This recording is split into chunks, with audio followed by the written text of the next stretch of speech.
And then I cut down the line. So I'm waiting. So Musiria interview continues, and again Musiria is like, let me call the OCS of the KICC. So the OCS is called, and the OCS is not available. The deputy wasn't available. Yes. There were so many excuses As usual.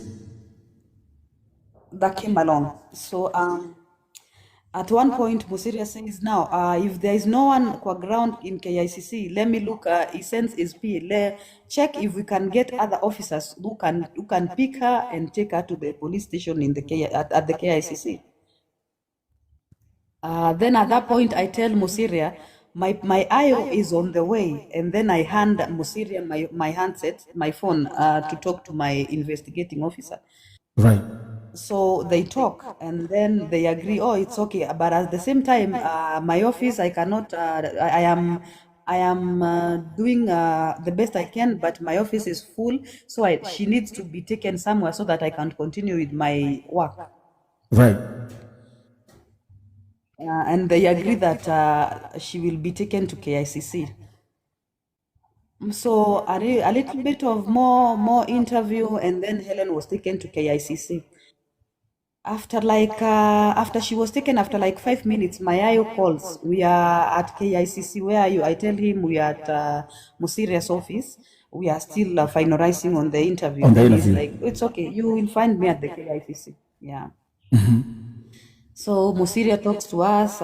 He finalizes on a few things. He advises us, if you're out there, you're conned by Stephlee Tours and Travel, you should come up, go to KICC or Central Police Station, go file your case, and we wait for the case to be taken care of. And he requests the DCI and other big organizations that handle such cases to take the right direction for the case. To him, he said that by the case should be forwarded to court by Monday. That is, if Helen doesn't give back each and every one person's money. As we're having this conversation, where is Helen and her son? Well, right now they are at Kasarani. Under police custody. Yes. So Kasarani, we had filed the case for around 4 people. That is right. Me, Moses, Jane, and another person. I've not yet known who the other person is. But now those were old cases. Right. And now you got some new cases now. So now what happened is the OCS and the deputy assistant at Kasarani, they direct that they later on explained to us that they wouldn't be able to give more than 2 IOs to handle the same case with other police stations. So as at that point, they only allow the 2, which is my IO and Moses's IO. Oh, so Moses has also an IO. Because of the distance, because of the distance, means of accessibility to town, because most of the case will be held in Milimani. Again, Kasarani is quite busy. They need most of their people to the ground, so that's why they directed people to Central or KICC. Are we looking at a civil case, or is it going to be a criminal case? Criminal case. Thank you. It entails everything. Let's say it entails everything. There's crime. It's everything. Money, obtaining money by false pretense, taxation, fraud. Carmelita, who is your sister? Pretense. There are people. Yeah. I mean, listen, I had already broken down the case myself. Literally, I'm a lawyer in my own league. I know how these things work. I know how this legal system works. So I'm very happy, first of all, to hear that again. She's under police custody, and she has until Monday to refund the money to everyone, but of which we know she will not do. Let me ask you a question. Did you see any remorse, like in Helen? Like apologetic? No. And that's exactly what I'm telling you, my sister. And every victim that I spoke to, I told you, I did not see. she is a narcissist. She is a psychopath. Wacha nakwambia mtu ambaye anakuangalia hivi nakwambia, oh, nitakupeleka US imeenda, twende Canada, twende Netherlands, twende New Zealand, and she does this with 1, 2, 3, 4, 5, and she keeps on doing the same thing. You are feelings. Now you're saying, and again, I'm going to give a shout out to Joyfree. Thank you. Good job. Fucking amazing job you did there. Fucking amazing. I love it. And also, Jackie, I got to give you your flowers again because, for example, having an investigating officer that was working on your case before, that also helped you today. You thinking, okay, let me go to Joyfree, reaching out to Joyfree also, like all the process behind the scene, because of you, this thing has blown up, and I'm so proud of you, and I'm happy. And the people who are also in the WhatsApp group and those who came with you, thank you very much. But let's do this. As you understand, on this live right now, here on VoTV family, I have Betty Kare, who is a victim of Irene Njeri Kibe, huyu amescam watu over 16 million akiwa promise kazi za kwenda Hungary. Carmelita, yes, 16 million, over 16 million. But then tulikuwa na kesi ya Seraphic. The victim here is Carmelita. Her name is Diana Kimunto. Let me talk to this lady, but then Kate. Kate, you are here. Are you a victim or who are you?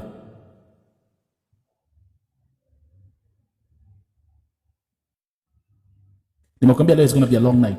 We're going to Leo, everything that need to be discussed is going to be discussed today. Kate, who are you? I'm a victim.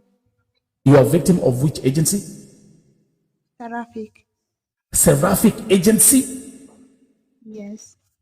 Jesus Christ, son of a carpenter. Here we go.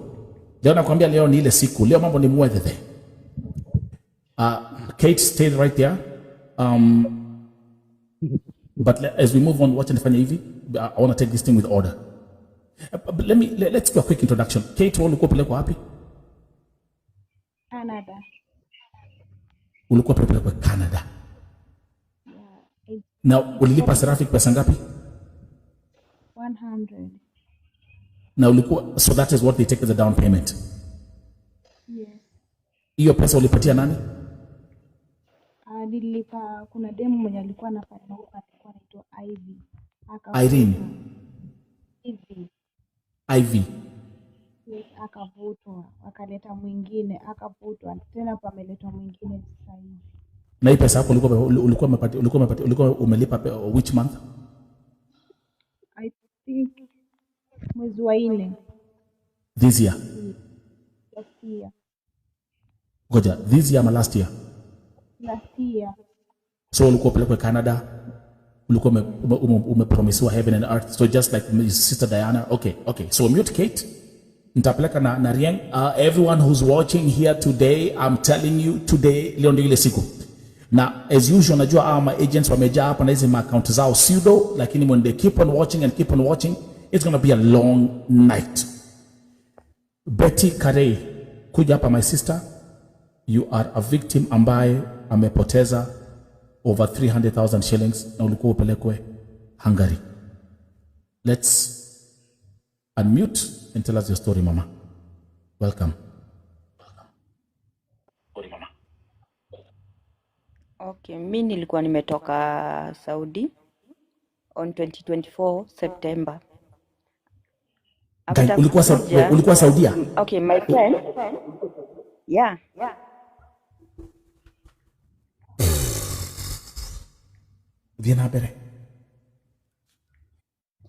Okay, tulikuwa na friend yangu atako hapa. I think juu ameniambia ameniona Magi, hebu tuma request hata wewe uingie.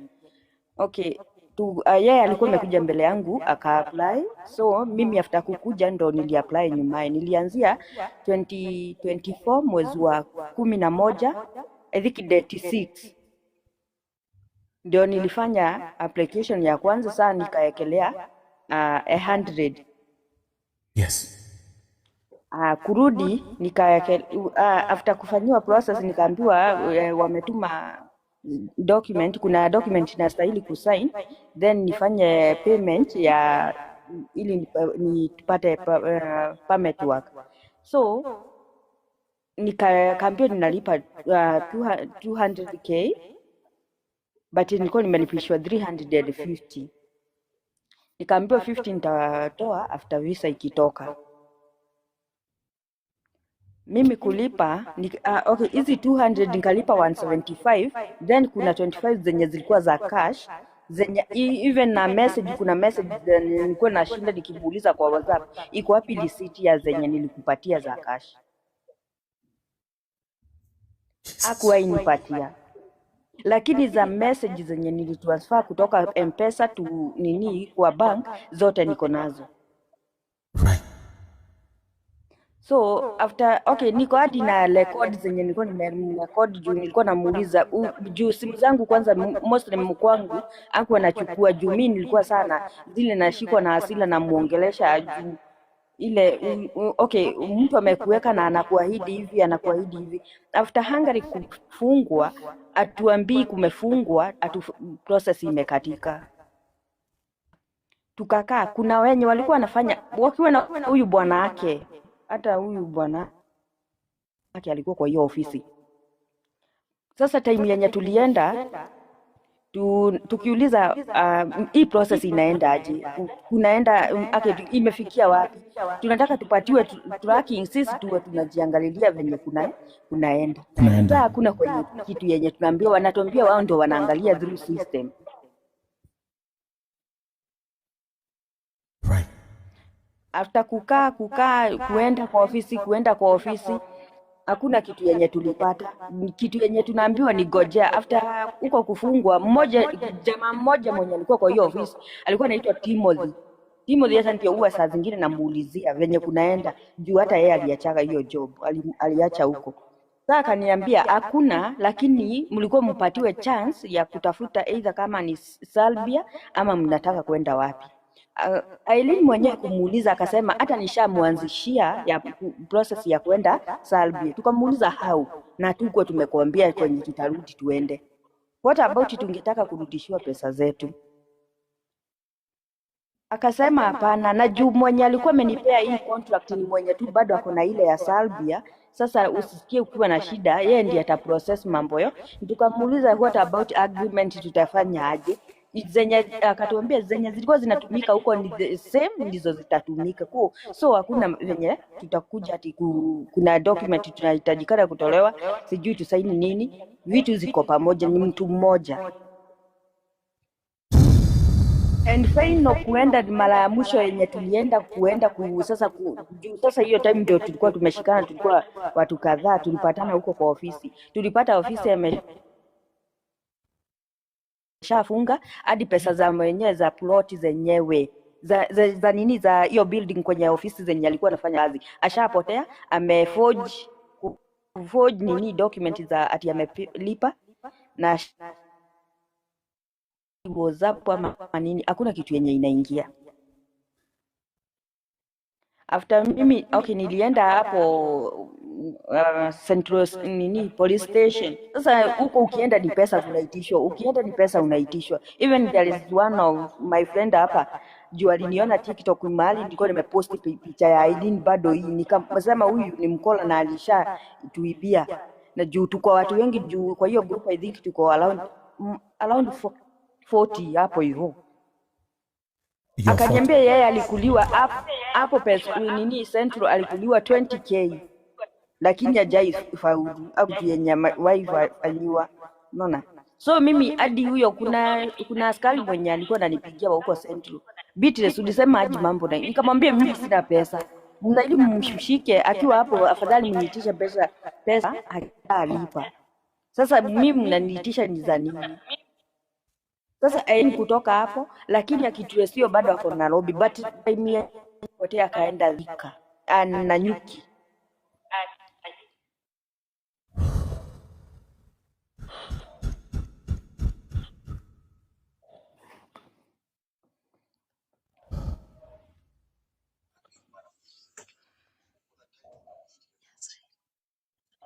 Jesus. Aileen ni ile mambo yenye ametufanyia.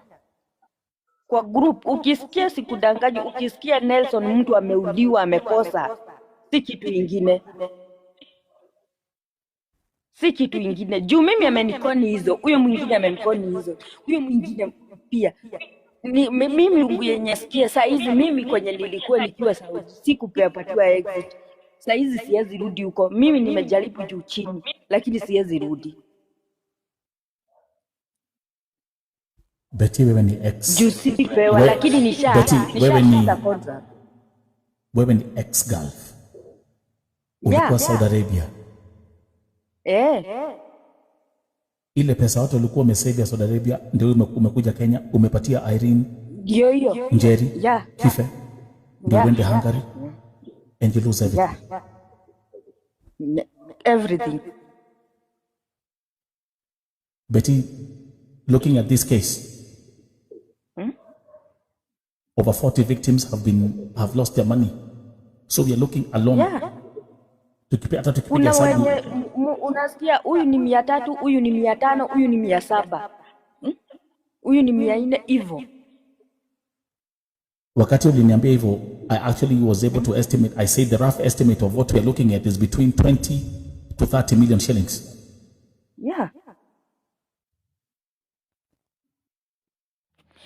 Na even kwa hiyo group yenye tulikuonyesha, kwa hiyo group yenye uliingia, hiyo yenye walikuinvite huko, kuna hadi wenye walikuwa ni watu wametoka na I think kuna wenye huwa wanalipwa lakini hawaongei then wanatoka. Juu nasikia kuna wenye wanafika at a point wanasema kuna wenye wamelipwa na wameshatoka, na juu kuna wenye hadi huwa wanamfikishia ripoti wenye kunaendelea na wenye watu wanasema. Juu hadi kuna time nilikuwa nimepewa namba nikampigia na ilichukuliwa na huyu bwanake. Lakini saa nilipiga na namba nyingine mgeni nikamuuliza ofisi iko wapi. Akaniambia then later akaniambia mimi nafanya online. Sifanyi nini? Sifanyi kazi kwa ofisi na ofisi. Wakati mlikuwa mnalipa hizi pesa zote, did you know that World Path Travel Agency was not registered with NEA? Amkuangalia. Hatukuwa tunajua, na juu tunajua ako around kitu kutoka miaka 5 kwenda juu huko. Ni mtu mwenye amekuwa ati anasafirisha watu. Unaona? But nobody checked. Hakuna. I don't think kuna mwenye alikuwa ameangalia. Juu mimi nikiwa wa 2024, kuna mwenye alikuwa wa 2023, 2022. But all of you sasa tumekuja kummeet after ameshafunga. Tumemeet huku kwa TikTok, unapata mtu amesema fulani Aileen alinikone Aileen.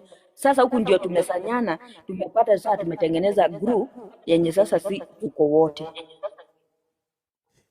Na ngine hata wayuko kwa hiyo group. Betty, huyu Irene Njeri amewezaje kukua akifanya hizi mambo zote kwa sababu hakuna mtu anasafirisha? Which now brings me to the same thing nilikuwa naambia Jackie. Juu mtu mwenye alikuwa sasa tulikuwa tumeona ati ni kuenda anaenda na anafanya kila kitu, anasema huyu ni kuenda na anamuita kwa ofisi, anampatia makaratasi hadi anafanya TikTok na yeye, na alifunga hadi account ya TikTok. Huyo ndiye tu alikuwa ametuonyesha na yeye na kumpeleka, tulipatana kwa hiyo ofisi na yeye akienda kudai. Juu aliambiwa vitu zimetoka lakini kuna vitu zenye amelipa hakuenda. Jesus Christ, son of a carpenter. Ndio huyu Wamboi hapa. Wamboi tuma request na huyu Wamboi hapa ako hapa na tulikuwa na yeye. Ni among those mwenye alikuwa saa zenye alikuwa nini za cash zenye hazipatikani zote zilikuwa for 10. Saa zenye ziko anaweza sema ni hizi zenye sasa ziko na nini na evidence zenye anaweza toa sasa. Juu hizo ndizo wametuma na simu na nini ni 375 ako hapa. Jesus Christ, son of a carpenter. I think you guys, I hope you're ready for a long night. As we move on, Wambo karibu. Wambo is here. Wambo, you have when the victim of Irene Njeri Kibe, the former owner of World Path Travel Agency. Hebu introduce na useme how much money did you ulipoteza pesa ngapi? Umeandika hapo chini.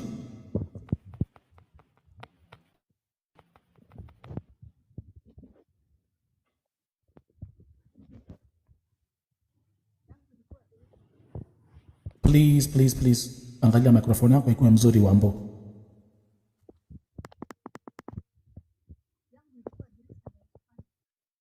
Woi waboi wito tara microphone yako. Yeni kitu trako igwa wega. 375 nimesikia. So as we move on 375. Now, it looks like we are having a congregation of victims today. As Wambo is checking on the microphone, Dori, welcome to Vote TV. Where ni victim wa nani? Wa Diana Komboka. Gamerita. So in other words, when is sister ya Diana? Yeah. Ambaye amepoteza pesa kwa sababu ya through Seraphic agency. Yes. Oh yeah. Tumesikiza, ambia mtu mmoja aongee tafadhali. Sitaki watu 10 waanze kuwhisper huko nyuma. Let one person speak. Huyo ni mom. Mom. Ongea naye.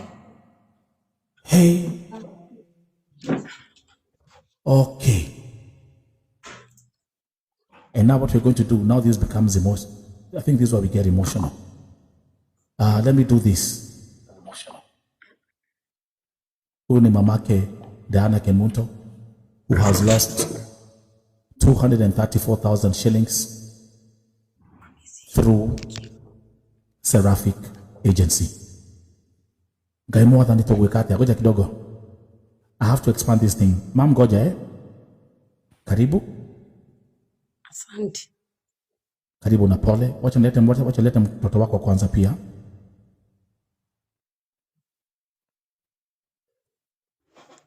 Na pia nitapandisha watu wengine. Poleni sana. Nyinyi mko wapi mom? Tuko Kisii. Nyinyi mko Kisii? Yes. So those who are watching here, Diana ako hapa. Kamelita is Diana, ndio yuko hapa chini. Mom, tuambie. Ongea mama. Kamelita ni mtoto wangu wa 3. Lakini ni yeye Mungu amenibariki na yeye akona anasomesha watoto wengine. Yeah. Sasa baba akauza shamba. Diana akaambia yuko msichana anaitwa Sharon na anapeleka wasichana Canada. Bila alitoka Dubai, akaita baba yake Nairobi akamwambia yuko msichana anataka kunipeleka Canada. Na nataka 100 shillings only na hiyo ni over 100,000. Alafu Diana akamwambia mimi niko na kuja, alafu tuende kwa hiyo agency unilipie. Baba akauza samba akakuja na 200,000 ndio aweke kijana Nixon na Diana. Jesus. Sasa vile Diana baba yake alikuja, wakaenda kwa Seraphic akamwambia atachukua Diana kwanza sababu ni yeye ametoka Dubai ndiye apeleke Nixon. Akamlipia 100,000 na 20 ya embassy. Mzee akanipigia simu akaniambia amemalizana, akanitumia receipt kwa WhatsApp. Wakarudi na Diana mpaka Kisii. Wakamaliza wiki 2 akaita Nixon. Mzee akaenda withdraw pesa akapelekea Sharon. Vile mzee alikuja alikuwa mgonjwa akafura miguu. Huyo msichana anamwambia mzee siwezi kukuleti down, mzee ananyamaza. Sasa ikawa ni story akimpigia anamwambia next round Nixon anaenda airport. Ninamchukua na visa, kila kitu ni free. Sasa vile Diana aliona ni ukora, yeye akajitafutia akarudi Dubai. Sasa akaanza kufuatilia Sharon akamwambia hiyo ni ujinga unaniuliza, mimi na deal na dad. Sasa vile Diana anaheshimu baba yake akafikiria walikuwa wanaongea na Sharon. Kumbe baba akikuja Nairobi, Sharon anajificha anamwambia amepeleka watu airport. Sasa siku 2 3 mzee vile alirudi, Pressure ilienda juu, akaniambia msichana amemwambia mzee ni uzee inakusumbua. Mimi nilitoka hiyo kampuni. Mzee akamaliza siku 3 akaaga. Sasa ndio Diana ameona afuatilie. Akaniambia Sharon amemwambia ati wewe lilia babako, lakini mimi nalilia kwa Mercedes Benz. Sasa tumeshindwa chenye ninafanya. Sina hata pesa ya kuja Nairobi. Huyo msichana amesumbua mtoto wangu. Anamtusi na mimi hata iko simu ilivunjika. Alikuwa ananiambia mama hata sikujui. Mimi najua tu mzee. Na mzee yangu alikuwa mpole, sasa anaona ni watoto wadogo hawezi pigana nao. Yeah, mama. Yeah. Hata sister ya Diana alimblock, akatublock zote. Nixon akimwandikia message anamwambia mimi sikujui. Sasa nimemaliza hivyo, hiyo pesa imeungua hivyo. Mzee hata sijui sasa alimwambia nini mwisho. Jesus Christ. Pole mama. Pole. Mzee ndio huyo ako hapa. Oh. Ndio huyo. Ndio huyo. Oh. Poleni.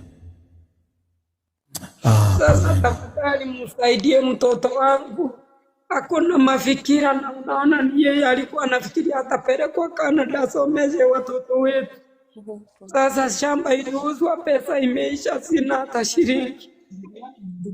Ndugu yake ako hapa nyumbani ananiambia mami, sasa mtanifanyaje na shamba mumeuza?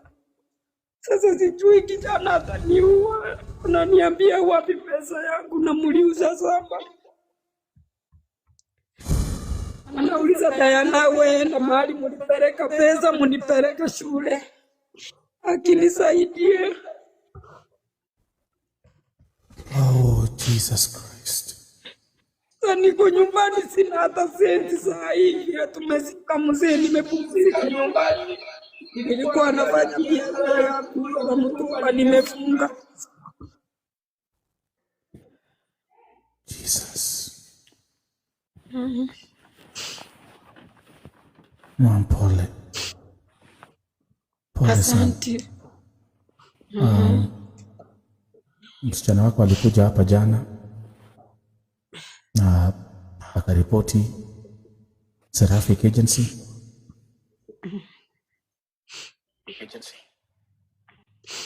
Pole kwa kupoteza mzee.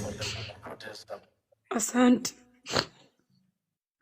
Lakini kabla mzee aage, alikuwa amemwambia msichana, alikuwa amemwambia Diana, unipiganie. Kwa hivyo hii vita ambayo tunapigania hapa, hii vita tutapigania on behalf of mzee mpaka haki ipatikane. Seraphic agency today, mulikuwa mna comment kwa live stream zangu, juu mulikuwa mnajua iko live. Leo hii nilipokea message kwa TikTok kwa msichana ambaye anaitwa Annette, ambaye yeye ndiye mwenye kampuni, yeye ndiye CEO wa Seraphic Travel Agency. On this day, VOTV is making this request ya kwamba zile pesa zote babake Diana alilipa kampuni $230,000, hiyo pesa yote irejeshwe. Annette, I'm reaching out to you, na nilikwambia pia kwa in the conversation kwa inbox ulisema ya kwamba VOTV, tafadhali sikiza upande wetu, delete video. Wacha nikwambie kitu moja. Wacha niambie kitu moja leo hii. Huyu ni mama yuko hapa na msichana wake, mtoto wake yuko hapa. Familia haina kitu. Mazishi ilikuwa ni wambo mute. Mazishi ilikuwa ni last week. Mzee amezikwa last week. Kama mko na roho ya utu, hiyo pesa irudishwe. Diana, uko hapa tafadhali, ningetaka kusema as we move on, and Paul, sorry Diana for having, this is too painful. Mom yuko hapa amelia, familia iko hapa inalia, ningetaka kusema Diana. Thank you so much. What I'm gonna say, like, ongea tu na Kiswahili mama elewe. Ongea tu Kiswahili mama elewe.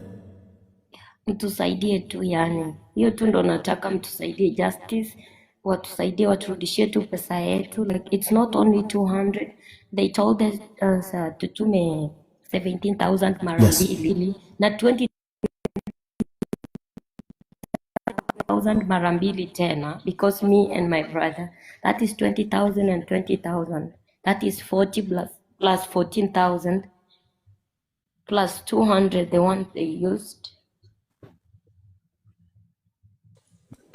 Kuna kitu ningetaka kusema, na hii ndio ile kitu ambayo iliniuma sana kwa hii story ya Diana. Pole mama.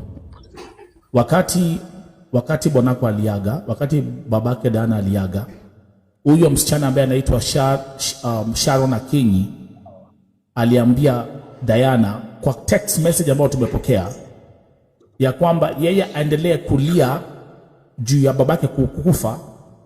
Yeye hiyo machozi ndio inafanya aendeshe Mercedes Benz. Na umerudia the same statement. Mama Diana, nini ungetaka kuambia Seraphic Agency? Wacha nikwambie kitu moja mama, wako hapa, wanaona, wanafuatilia kila kitu. Wako na akaunti zingine huku ambazo zinaitwa pseudo, ni akaunti za uchawi hazionekani. Ongea mama. Ningetaka kusema, ningetaka kuambia. Ongea mama. Mimi nawaambia kama wanataka, najua ukikosea mimi ni kama mama yao, wanione huruma, wanirudishie pesa ya mzee wangu, nipelekee kijana shule, ama nikipata mtu mzuri amunipelekee mahali alikuwa anataka atimize ndoto yake, wanirudishie pesa.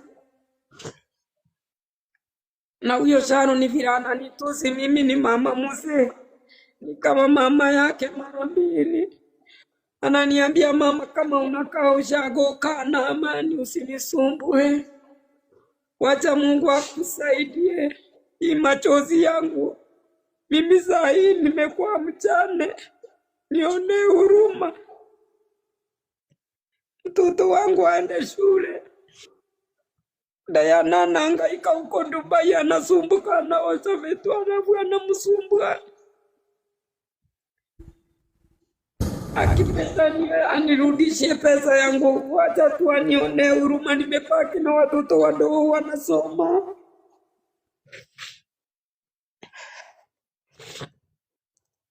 Niwaombea Mungu awaguze leo usiku, wanirudishie pesa ya mzee kama hata amelala, ndio nifanyie watoto wangu wasome, na Diana ndio atulize roho yake, afanye kazi. Hiyo tu ndio niko nayo, akinisaidie. Au wasichana wametutusi, natosha. Hata iko message zingine waliandikia msichana ni amelala, tuta screenshot tutume tena. Ni hiyo tu. Pole mama. Asante. Pole sana. Ni uchungu. Na hapa Vo TV tutahakikisha kwamba machozi yako, kilio chako, machozi ya Diana na hata mzee, hata kama yuko hapa, I'm also going to make a public request, even as we move on. The same way tulianza safari ya Stephlee, na leo ameshikwa. thanks to Brother Musiria, ningetaka, I'm making a kind request.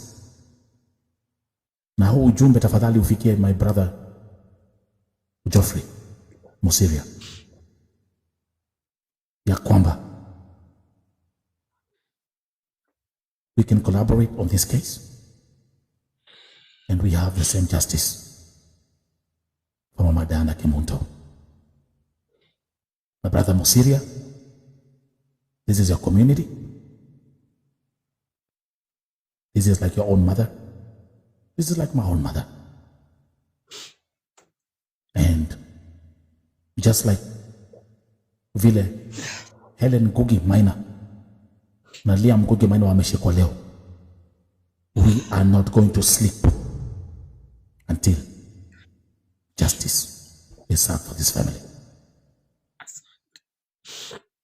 Ile kitu imeniua roho ni kwamba mzee, kwa sababu ya hii stress ndio imemuua. Lakini Mama Diana, kuna kitu mzee alisema, kuna kitu mzee aliambia Diana, akamwambia, msichana wangu, unipiganie. Sharon Akinyi, we understand that you're also working for another agency right now.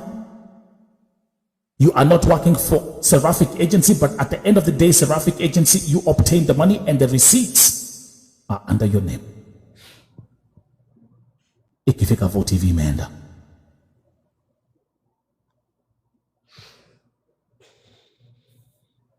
Pole sana. Imeniuma. Nitafanya hivi mam. Unajua uko taka upumzike. Umeongea? By the way, wacha Diana awaonyeshe ile message alikuwa anasema. Hii ndio ile message ambayo agent alimwandikia akimwambia, wewe endelea kulia, mimi niko hapa driving a Mercedes. I'm driving a Mercedes. I mean, it's right there. Angalia hapo juu. Mtu amekula 274,000 shillings and then she's telling you, you cry because babako amekufa. I'm driving a Mercedes Benz. Utasikia aje kama ni wewe? Utasikia aje kama ni wewe? How will you feel? That is Diana Kimunto. And Diana Kimunto amerudi Dubai. He has to provide for the family. It's painful. It hurts. VOTV family, let's keep on raising awareness about these fraud agents. Seraphic agency, Seraphic travel agency is not registered with the National Employment Authority. So what they're doing is illegal. This is obtaining money by false pretense, which is punishable by the law. Kwani mtu before bana pesa afikiri. Yaka ameenda kushikwa na mama sasa jua. Ni mnakuja hapa kuongea, mnaongea nyewe mninyi ni nani? Are you victims?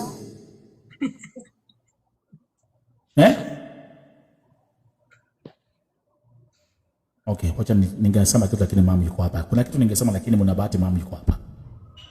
Kuna kitu ningewaambia kingeeleweka. Mama yuko hapa. So, Diana, you'll stay with us. And mama unaweza kaa hapa, usijui kama utakuwa na nguvu unaweza kaa hapo endelea kusikiza, kwa sababu kesi ni mingi za wale watu wametapeliwa. Ndio uone kuna wengine, tuko na mwingine hapa ukiangalia hapa kwa kamera mam. Huyu hapa na yeye ametapeli watu 16 million. Over 16 million anapeleka nchi ya Hungary. Kwa hivyo kaa tu kidogo. Maybe ukichoka unaweza ukatuambia. Kuna mtu mwingine anasema pia yeye ni victim wa Seraphic Travel Agency, kwa hivyo tutaendelea. So let me come back here and let my sister. Hey, kazi ni mingi. Let me bring Wambui. Wambui, hebu tuambie. Now let's go back to World Path Travel Agency. How much did you lose? And tuambie story yako Wambui. 375. 375,000. Mwanzo tulikuwa tunalipa 75. Yes. Work permit ikitoka na ikatoka. Yes. Tukaenda ofisi na tukaonyeshwa tukalipa 300. Ndio yote ikuwe in total 375, ndio work visa ikitoka tulipe the balance. What were you promised by Irene Njeri Kibe? Yale kupromise nini? Irene alikuwa anatupeleka Hungary within 3 months. Hiyo ndio ilikuwa promise yake. Na mlikuwa mnapelekwa kazi gani mama? Mimi nilikuwa factory worker. Ulikuwa unapelekwa kazi ya factory worker in Hungary? Na tulikuwa tunalipwa 300,000 kwa mwezi. Chekesha, rudia tena. 300,000 hata kama wewe si unaweza risk. Hata kama ni wewe si uta risk. Odeke. 300,000. Sasa wewe na ile akili yetu 300,000. So wewe na ile akili yetu ya kisapire ya besha. Wai wagiri magana matatu. Ugekemera uhada aje thie. After word you chop. Hata wewe matatu unaweza cheza nayo. Tulia. Mtu piga hesabu kwanza. Mtu angalia kwanza. Hii ofisi inaitwa World Path Travel Agency, are they registered with NEA? Tuanzie hapo. Number 2, tuko na ile testimonies za watu ambao wako Hungary. Watu onyeshe wamepelekwa na World Path. Lakini ambao unfortunately, and I'm not blaming you, just like everybody else, kila mtu akisikia kazi kwanza wacha niambie watu, kila mtu ambaye yuko hapa, hakuna kitu huslap kama Kikuyu. Ukiangalia most of these victims ni Wasapere, watu wa Murema. Hakuna kitu huslap mtu akikutapela Kikuyu wera ore uwage die korea wera wa factory negire magana machio. Tulikuwa tunalipwa na lisa. Ngoja kidogo kwa sababu kuko na eko. Okay, wane gimana machio. Alafu wanaongeza wengine mwecheche, mwetheze. Unaambiwa degeti adu wachio. Atatu waboi. Eti adu waboi. Nila kuira. Utiogwa. Odekatote ke wadu waboi ba. Ama nini sasa yenye imebakia isha nini ya watu wawili ama watatu. Ili wewe utoe ajue. Sasa huyo mwingine tena amwambie. Ni kama sasa venye tunaingia kwa matatu unaambiwa gari imebakisha mtu mmoja, ukiingia kuna wengine wamebakia, huyo mwingine anatoka. Right. Yeah. So Jesus Christ, now let's come back to you. Amekuwa akifanya hii kazi. Irene amekuwa kitapeli watu chini ya maji 2021, 22, 23, 24, 25. Mmekuja sasa kujuana nyinyi wote when it's late, thanks to TikTok. Wabuya mute ndo maana eko. So let me ask you a question, Betty na Kare, kwa sababu mko hapa. Did anyone uko na eko mbaya? But it's fine, we'll try. Did anyone say Jusatu ko group kubwa, let's report this to the police? Anyone? Tulijaribu Central. Mimi niko na hadi OB. Betty amenitumia OB. Neki hauta miao wewe na Mrs. Menyo. Mrs. Menyo ameanza kutoa miao. Mrs. Menyo, why you touring Menyo here? Mrs. Menyo, by the way, is here. She's hungry. I'm just listening. Aya, basi ukitoa miao, please funga mdomo jamani. Utatumeza jamani. Sina funga. Nini Nelson? Uko na njaa? Nimekula. Okay. Mashallah. Tuendelee. Sasa ujue mimi na Betty tulitravel time moja. Sisi ni team strong, wale wa kwenda round moja. Tunasema hatufanyi kazi for long, tunajisacrifice. Tunajisacrifice tuondoke. Oh, Jesus Christ, son of a carpenter. Pia ulikuwa Saudia. Unaona hadi saizi Irene ukimpigia simu hivi ya kumuuliza unajua Betty na Maggie. Hata Irene ukimuuliza Betty na Maggie anajua. Huwezi muuliza Hawezi mara kana. mbili. Jukaa kuna watu wamemsumbua. Mlikuwa Saudia? Tulishuka ndege, nilishuka ndege saa 11 nikaenda ofisi saa 5. Hata si kuenda home. Jesus Christ, son of a carpenter. Wait. Ulitoka Saudia ukafika airport JKIA, hata ukwenda nyumbani? Si kuenda. Besha shiraka na ugo muhuko uthie Hungary. Hungary. Ndio niende nyumbani sasa, nigoje process iende through. Hata on top ya hiyo ujue saving ya huku haiwezi tosha first time, so ilibidi nichukue loan. Betty the same achukue. Jesus Christ, there's somebody here anaitwa Joseph wa Cairo, anasema World Path tuko over 40 people na niko na list. Ukaa Joseph? Tuko kwa group ya WhatsApp, tulikutana kwa ofisi sasa. Tukauitishana manamba, siku za mwisho ndio ofisi ifungwe. Jesus Christ. Siku moja tulijaribu kuigiza Irene kwa life fulani, akasema amejifungua ofisi, watu wamehando pesa, so agojewe arudi ofisi. Venye alirudi ofisi, alirudi na akafunga na akaenda.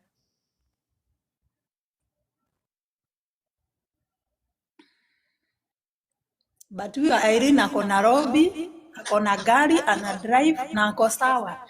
Kumaanisha yeye hata aliona hakuna kitu tutamfanya. Juu hata ukienda uripoti pale Central ni kama anajulikana. Na huwezi pita Central.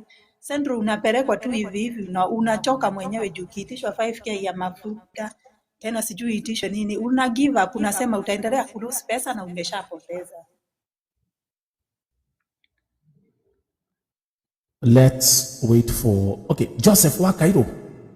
Jesus Christ, you are victim of World Path Travel Agency. Welcome to Vote TV. Natuambie story yako tafadhali. Jamani, I mean, tonight this is crazy. Yaje, sisi sasa sisi tuko nje ya nchi kiasi. So tulitapeliwa tu na tenje. Tukaambiwa venye deal ilikuwa safi, deal ilikuwa poa venye unaambiwa na mambo hapo. Kamshande kalikuwa sawa. But sasa kukaanza kuwa na maskando, wale wase wake wawera wakaanza sijui tuskando. Wakaanza kuvutwa kazi, ndio tukaona ma red flags hapo sasa after watu washalipa pesa. Jose ulilipa how much? Mimi nilipa kaso. Na ile 50-50 tu nikasema acha niweke so. But sasa hii niko nje ya Kenya, mimi siko Kenya. Jesus Christ, son of a carpenter. Na kwenye niko sasa tulikuwa watu kama ngapi? Kama watu 4. Right. Yeah. Na tulikuwa tunaharakishwa juu ilikuwa ni Easter, ilikuwa ndio Easter ndio inaingia. Tunaharakishwa, lipeni haraka, sijui after Easter hii space itaisha. Hivyo ndio kulienda. That's what they do. Baadaye tukapiga ma meetings kadhaa kama 2-3 ndo akapata mjuni huyo Irene. Alafu hivyo ndo alienda. And Joseph pia umeconfirm just like I was told by Karen na kina Magi ya kwamba mko over 40 people kwa list. Tuko wengi sana.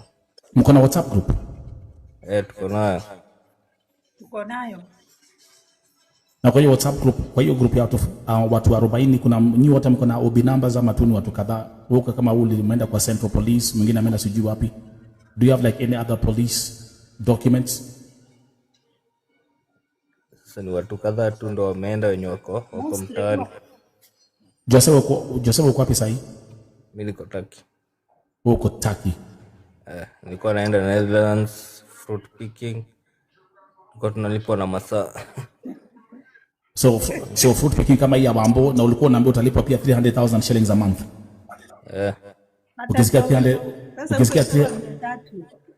Ukisikia 1,300 unaguruka.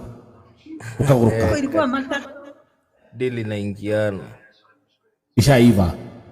Ishaiva. Sasa miezi 10 si uko na 3 million. Hiyo ndo hesabu tulikuwa tunapiga.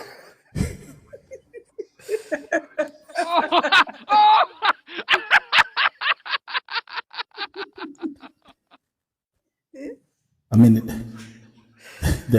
the math, the mathafu. Uko na 3 million in 10 months.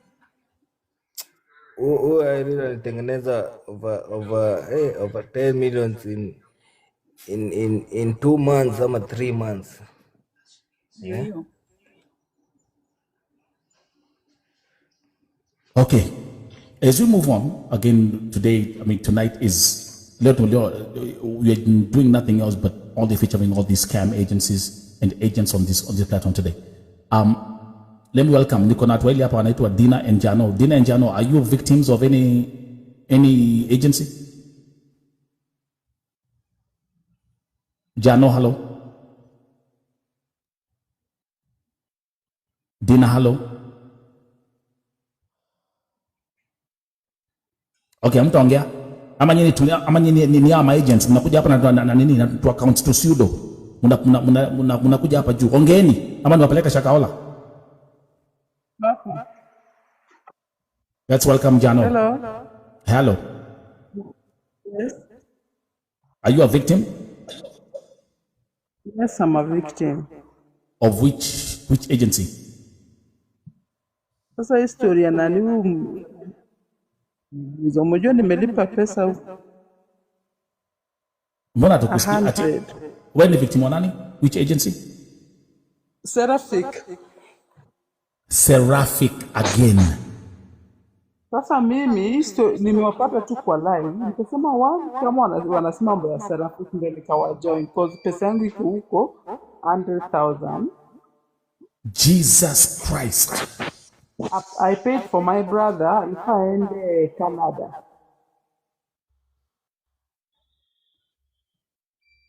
Jesus.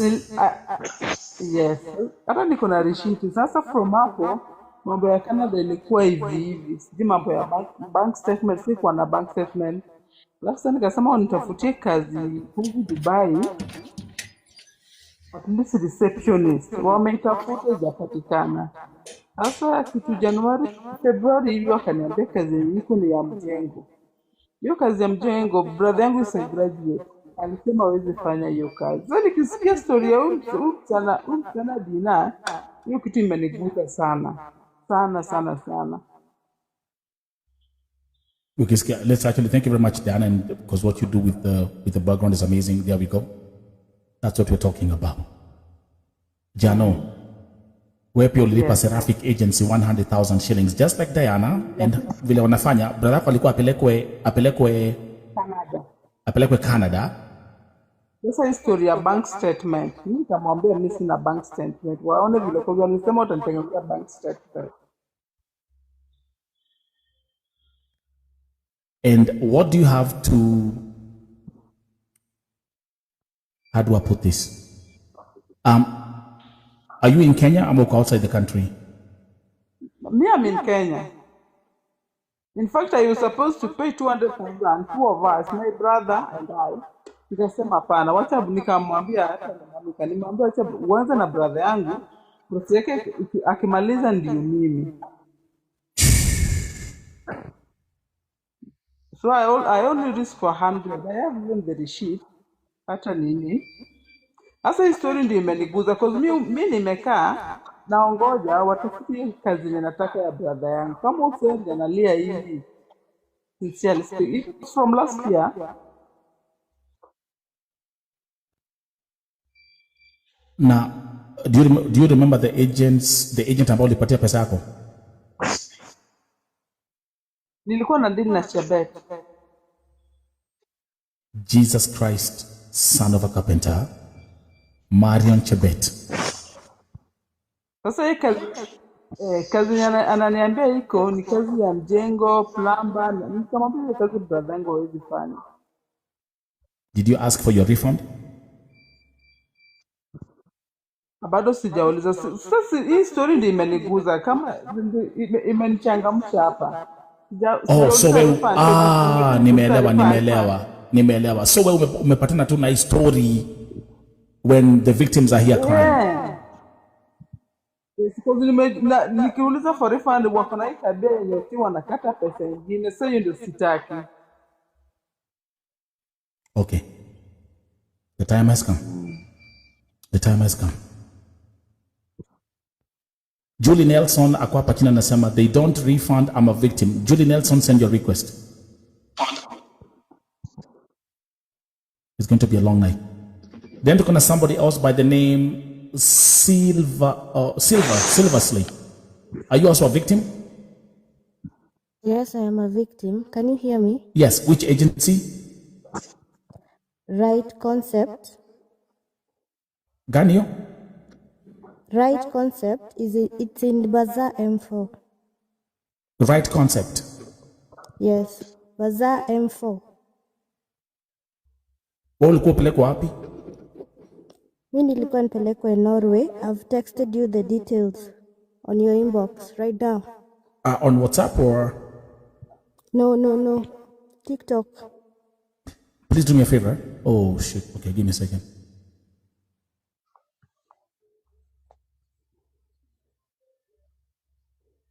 So you are to be taken to Norway? Yes, first it was Norway. Wakasema imebank. Then we tried Maldives. How much did you pay? I've texted you on TikTok. I've sent you the evidence. I have it here, but can you tell them your was here? I have it here. I was to go to Maldives. How much did you pay? Tell them. 250,000. You paid 250,000 shillings. Yes, but I was smart. When walianza kunizungusha, I recorded it. So ukinipatia namba nitakutumia voice notes. Silva, utafanya hivi baadaye as we move on kwa sababu ni Vote TV. I would like you to send me the voice notes right now. My WhatsApp number iko pale kwa bio. It's a +1703 number. But there's something that you have mentioned to me here kwa inbox yako nasema the advertiser ako hapo Inoro TV. Pragya Wainoro. She really insulted me and my mother. We went through hell in 2025. Pragya, her real name is Eunice Njogona, and she doesn't care because she has a sister in Australia and a date MPs. Jesus Christ, son of a carpenter. I have her number, I have the evidence. Everything unataka na kutumia. Okay, guys, grab your coffee. It's going to be a long night. Silva. Yes? Enda pale kwa bao yangu sahi. Send me the voice notes and everything right now. Right now. I'll play them live. Jesus Christ. Jesus Christ.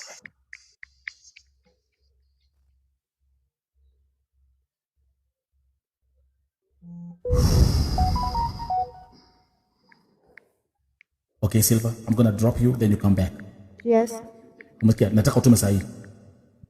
Do you have a second phone? No. Okay, so I got you. So go there, you'll send it once I get it. Go send me everything on my WhatsApp right now. Like right now. Okay. Everybody be on alert.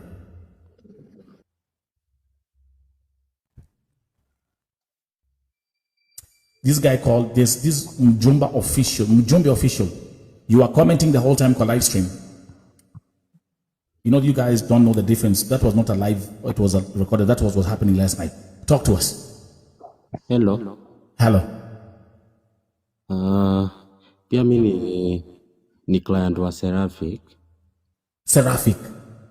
Yes. Joseph Wakairo, goja kidogo. Jesus Christ. Now we back on Seraphic agency.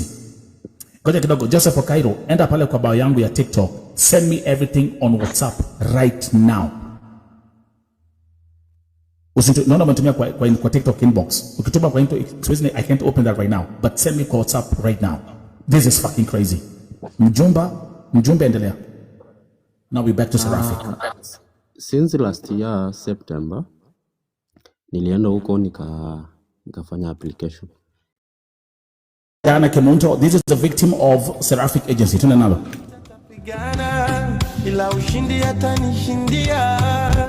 Yote si mapenzi yangu, bali ni mapenzi yake Mungu. Ukitamka laana, ila baraka kanitamkia. As usual, Carmelita, please open up your camera. Thank you. Bali kwa mapenzi yake Mungu, maana uhai wangu mie nimemkabidhi yeye. Ukitaka kunigusa mie, unataka kungusa yeye. Ukinigusa kwa mema takupa. Mazee, kila mtu ambaye yuko hapa mazee, bariki, just bless this lady and just salute this lady because she's a warrior. She's a warrior. Just salute her and please do it right now. Tuna nalo. These are the soldiers of modern time. Tuna nalo. Tena sipigani mimi. And kama uko hapa jana and if you have not watched the live stream, this is our sister Diana Kemunto. She's a victim of Seraphic agency. The agent, she told her story here yesterday. And unfortunately, in the process, you also lost your dad. Babako alikufa. And that is the part that I want us to fight for. We are fighting not only for you and your brother, but we're going to fight for your father, okay? We're going to put up this fight for your dad, okay? Okay? We're going to put up this fight for you. This is the no. Yeah, no. Machozi ya babako itamwagika bure. Mimi nikuachie Mungu, basi jua yako imeenda. Ukiwapigana na mimi nikuachie. And I'm gonna say and she will tell us because you know she was so prepared. Alikuja hapa kama alikuwa amejitayarisha. What you showed us yesterday, vile huyo agent alikwambia wakati ulisema babako amekufa, anakuambia machozi yako ya hiyo machozi ambayo unalia kwa sababu babako amekufa, hiyo machozi ndio inafanya niendeshe Mercedes Benz. Diana Kemunto, karibu, talk to us today. Thank you so much.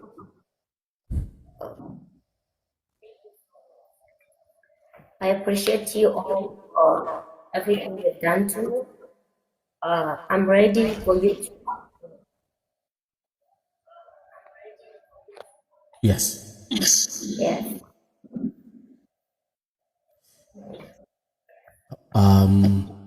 Yesterday was a long night for us. Yes. And today is a long day. Yeah. Can you tell the people what has happened today to you? What updates? What have you received today? Today in the morning at around 9, Seraphic agency, they already blocked me from before. The lady I used to talk to, she blocked me, and then the owner, I don't know if the owner or the assistant called me in the morning and told me like we have to talk about it. We talk about it. Now what you need is like we have to cooperate and then we listen to us and then we can help this. And then I told the lady, okay, I didn't agree to take the call. I just took the call and told the lady, okay, we have to cooperate and ile kenye unataka kufanya mimi nitafanya na wewe. I didn't. And then the lady said, well, you went to go TV to announce about it. We already talked about it. I said that I need justice for you. I know you can't give me my money back if I can't shout. Can you check on your echo? There's a very unusual echo coming from your side. Do you have like a Bluetooth device on? Make sure your phone is not blocked at all. Nataka musikize. What I'm trying to do while this is not gonna work. I had tried to. Okay, let me call out her name. The lady who was inboxing me on from Seraphic.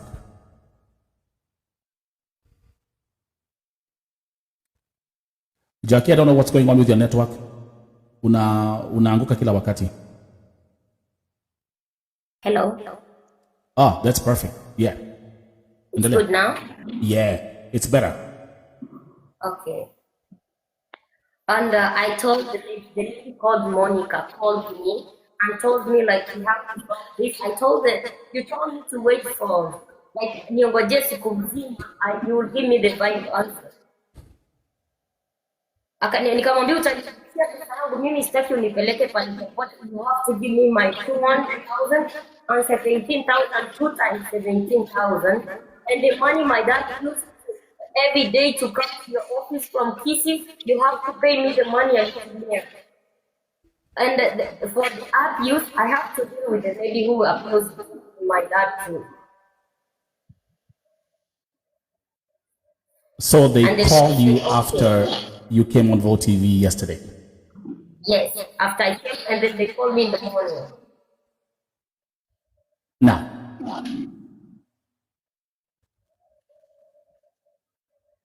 let me. Her echo is still there, no problem, but no, we'll be very patient. Niko swali.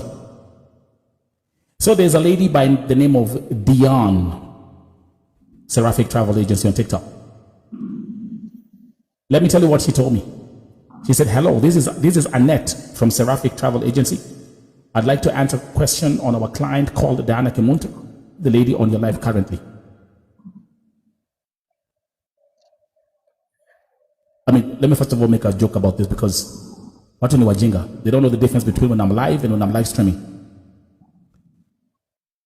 But let's continue.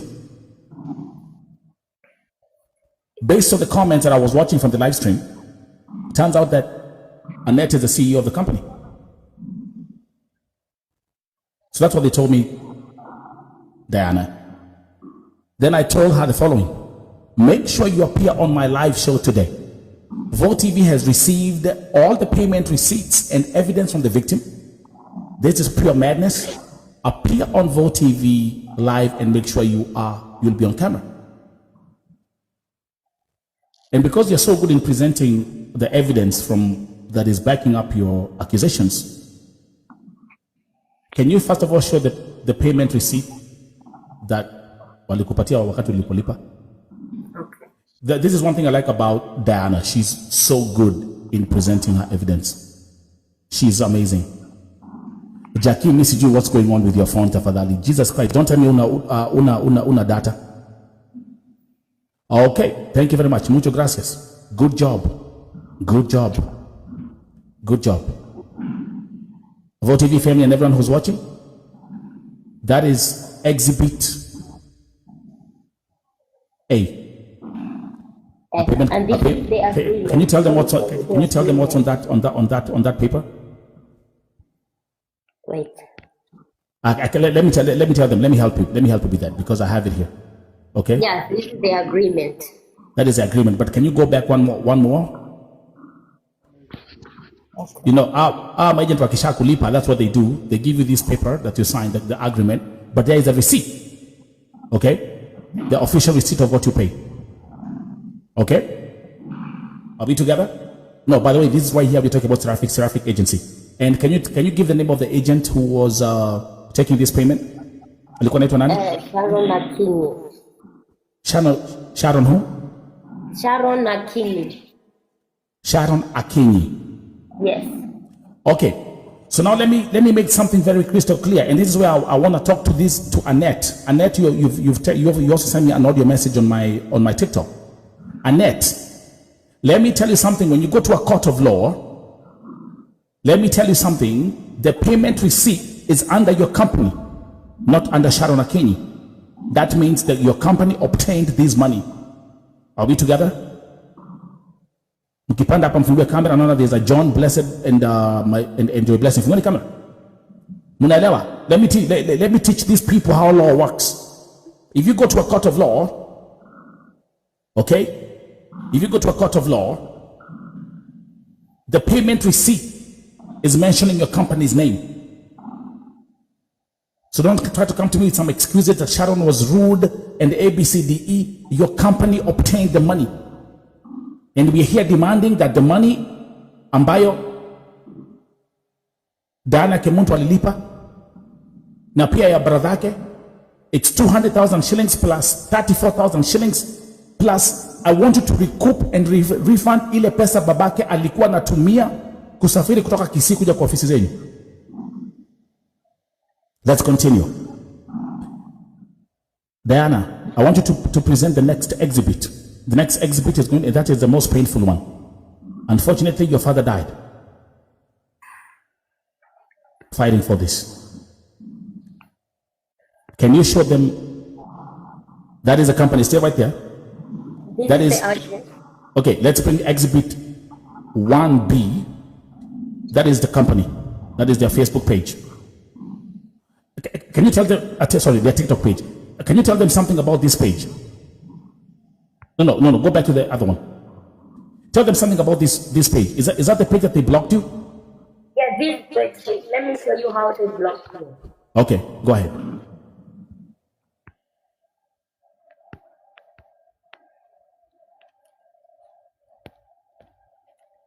This is how they blocked me.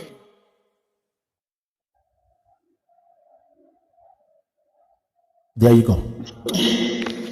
And then after they blocked me, I went to the inbox to see what I asked them. Keep on presenting. I just asked them, up and down here, and then they just called me immediately after I asked them. And then they told me, like, I'm so sorry about it. We are broken people. We don't have to bring our accounts down. And then nikawambia mimi sikujua maneno za ku bring your accounts down. I need my money. Kama mnataka peace na mimi, just to make my own peace, and then mimi nitawachana. And the lady was like, okay, I'll make for you everything clear. Let's continue. Now this is the part that was very sad. Wakati babako alikufa, huyo agent ambaye anaitwa Sharon Akinyi, there she is. Wait. That is Sharon Akinyi. And by the way, good job, Diana. This is the lady that my dad alimwambia, alimpigia simu on Friday, akapigia na new number because alikuwa ameshamblog. Akapigia na new number.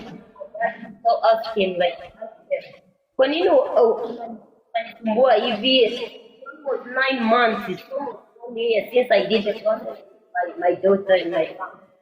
Why Okay. you doing this and tormenting me and taking my calls? And the lady said, kama ni mzee na kusumbua mzee, wachana na mimi. Hold up. Diana, unfortunately kama leo ni kama network yako imekorogewa. Wait. My mom called her. Diana, goja. And the lady said, like, Carmelita, wait. Everything nimemwambia, akamwandikia message na kumtusi, akamwambia mimi sitaki maneno, mimi nimeoa na MCA, I can deal with you, you are grandpa.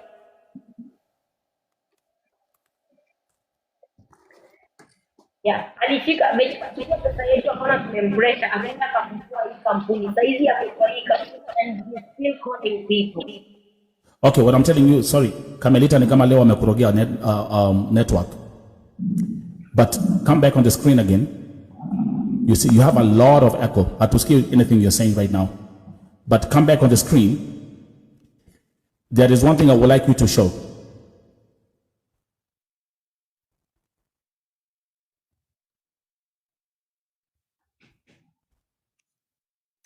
By the way, allow me to say that, of course, just let me come back to the lady who's now the CEO of Seraphic Travel Agency. This lady, Annette, I've been told by my intel that she was formerly working for another company that was shut down after they conned Kenyans millions and millions of shillings. She's a former agency at Vintmark.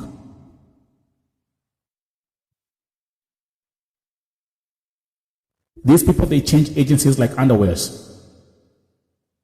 Tuendelee. They change agencies like underwears.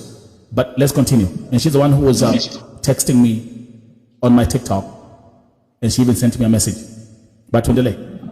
Now, the one I want to show, because again, we're not only just fighting for you, we're also fighting for your late dad. Wakati ulipoteza babako, I want you to put up that message that Sharon alikutumia talking about the Mercedes Benz.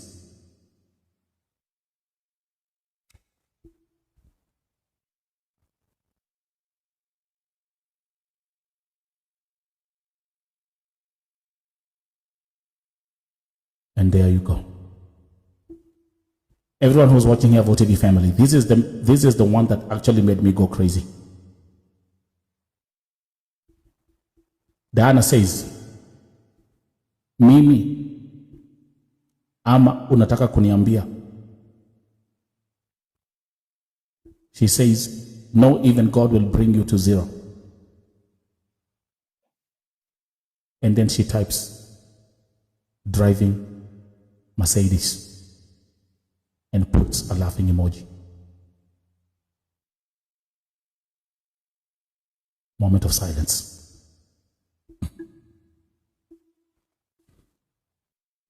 Msichana amepoteza babake,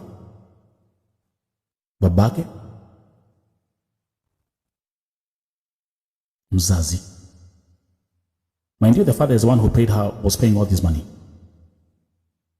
Mind you, not only that, mpaka kuna shamba iliuzwa. And the father's dream was Diana and her brother were in Canada. Vote TV family, allow me to give you the news that all of you need to hear. Na pia niliambia huyo mwanamke Annette, simekataa kukuja. Umekataa kukuja, si ndio? Umekataa kukuja, si ndio? That was the funeral, right? That was your dad's funeral. Pole. I'm sorry for this. And as much as I know your network is messed up, but you know what? We know your story. So she had to travel from Dubai, go to Kenya, azike babake, then return to Dubai. And while all this was going on, they were still threatening her. They were threatening her for asking for justice. One thing I know for sure ni kwamba Seraphic Agency najua mko hapa. I know all of you are here. I know you're watching on the FYP. I know you're watching with some pseudo accounts. And I know everything that we're talking about right now is being reported to you. I've given you an opportunity to come and talk and clarify this thing with the victim, mumekata. So with that said and done, the only thing that I'm going to do here on Vote TV officially tonight is to say that based on the evidence ambayo tumepokea leo, na jana, na juzi, you are nothing but fraud. Mumeitwa wezi, mumeitwa wakora. And let me tell you something, there are some more victims that are going to come and talk about Seraphic Agency. Everyone who's watching here on Vote TV family tonight, let me remind you one thing, ya kwamba Seraphic Agency, Seraphic Travel Agency is not registered with NEA. Andika hapo chini. Seraphic Agency is not registered with NEA.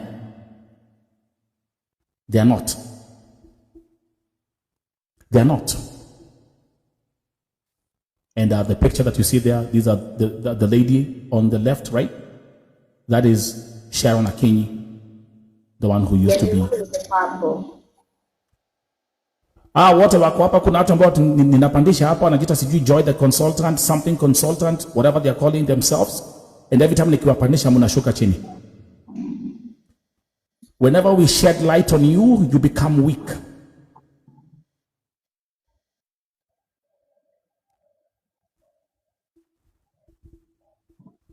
Today is a day where we have decided every scam agent will be exposed.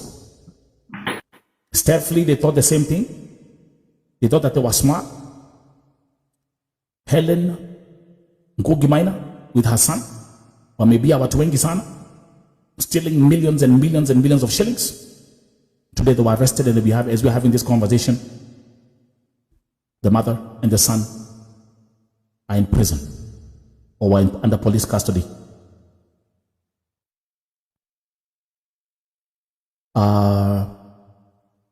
Diana, do me a favor. Can you please rudisha ile picha ya the one with the receipt, because it's a powerful one.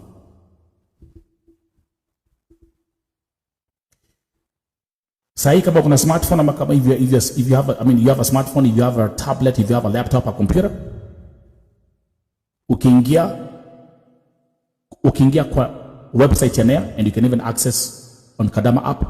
Ukifungua kwa verify agency, Seraphic agency is not registered. And one thing that is very clear ni kwamba you are not supposed to give any money to any agency that is not registered with National Employment Authority. And this is how they're scamming people. So Annette, as much as you're trying to inbox me and send me all those the voice note you sent, your message is garbage, null and void. Sikioni imefika. Helen Gugimaina was arrested on camera while the victims were there.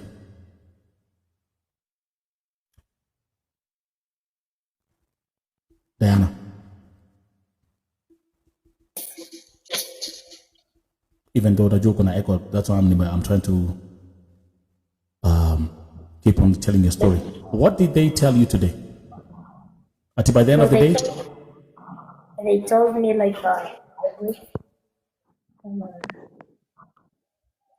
huyu ndiye ako na echo. Okay, endelea.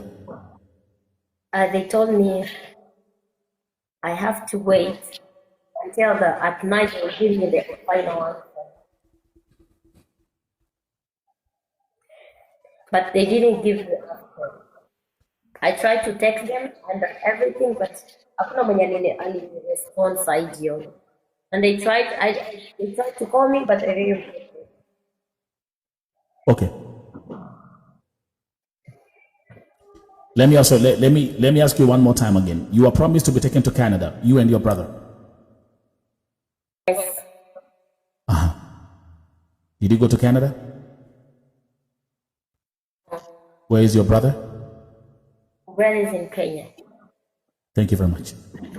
Okay, now kuna watu wamepanda hapa wawili. This is VOTV, we don't do things in darkness. Nyinyi mmepanda hapa nyinyi ni nani?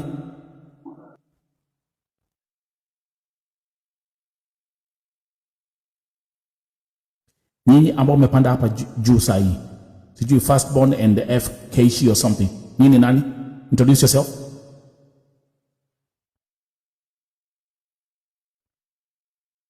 Oh, mnakuja kutonikia matako hapa.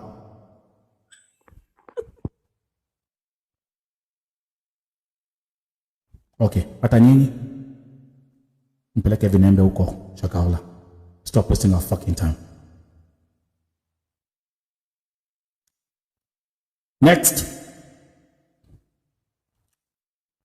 We ain't got time to waste. I put the next one. Put the next one, Mama.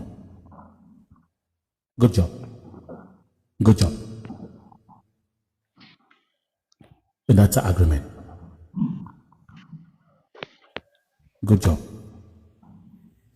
Yeah, this agreement says akisenye itarudi peke yake ile yenye ulipa kwa MPC. Okay. Yeah. So that we're going to start first of all with Seraphic agency. So as you can see, no one has come here today. Diana? Yes. Hata huyu Anita ambaye alikuwa anani inbox, I don't see her. She's not here. They were actually commenting on the live stream because they knew the live stream is not live. Walikuwa wana comment hapo chini because they know it's not live. But now sahi niko live, none of them will come here. We will keep on raising the message, and everyone who's watching this live, in the name of the Lord and God and the prophets and anything you can pick from the Bible, We are here declaring on Vote TV, avoid Seraphic agency by all means. And we are going to make sure that exactly what happened. Hata safari ya Helen Ngugi Maina na mtoto wake Liam Ngugi Maina ilianzia hapa Vote TV. And those two motherfuckers right now, they're in shackles. Tuliapo, today we are celebrating 2 warriors. Let's bring my sister Jackie. Jackie, welcome. Tunapigia makofi, tunainua makofi, tunapiga makofi, tunainua makofi, tunapiga makofi. Welcome to Vote TV, Jackie. Welcome, welcome, welcome, welcome, welcome. I know it's been a long day.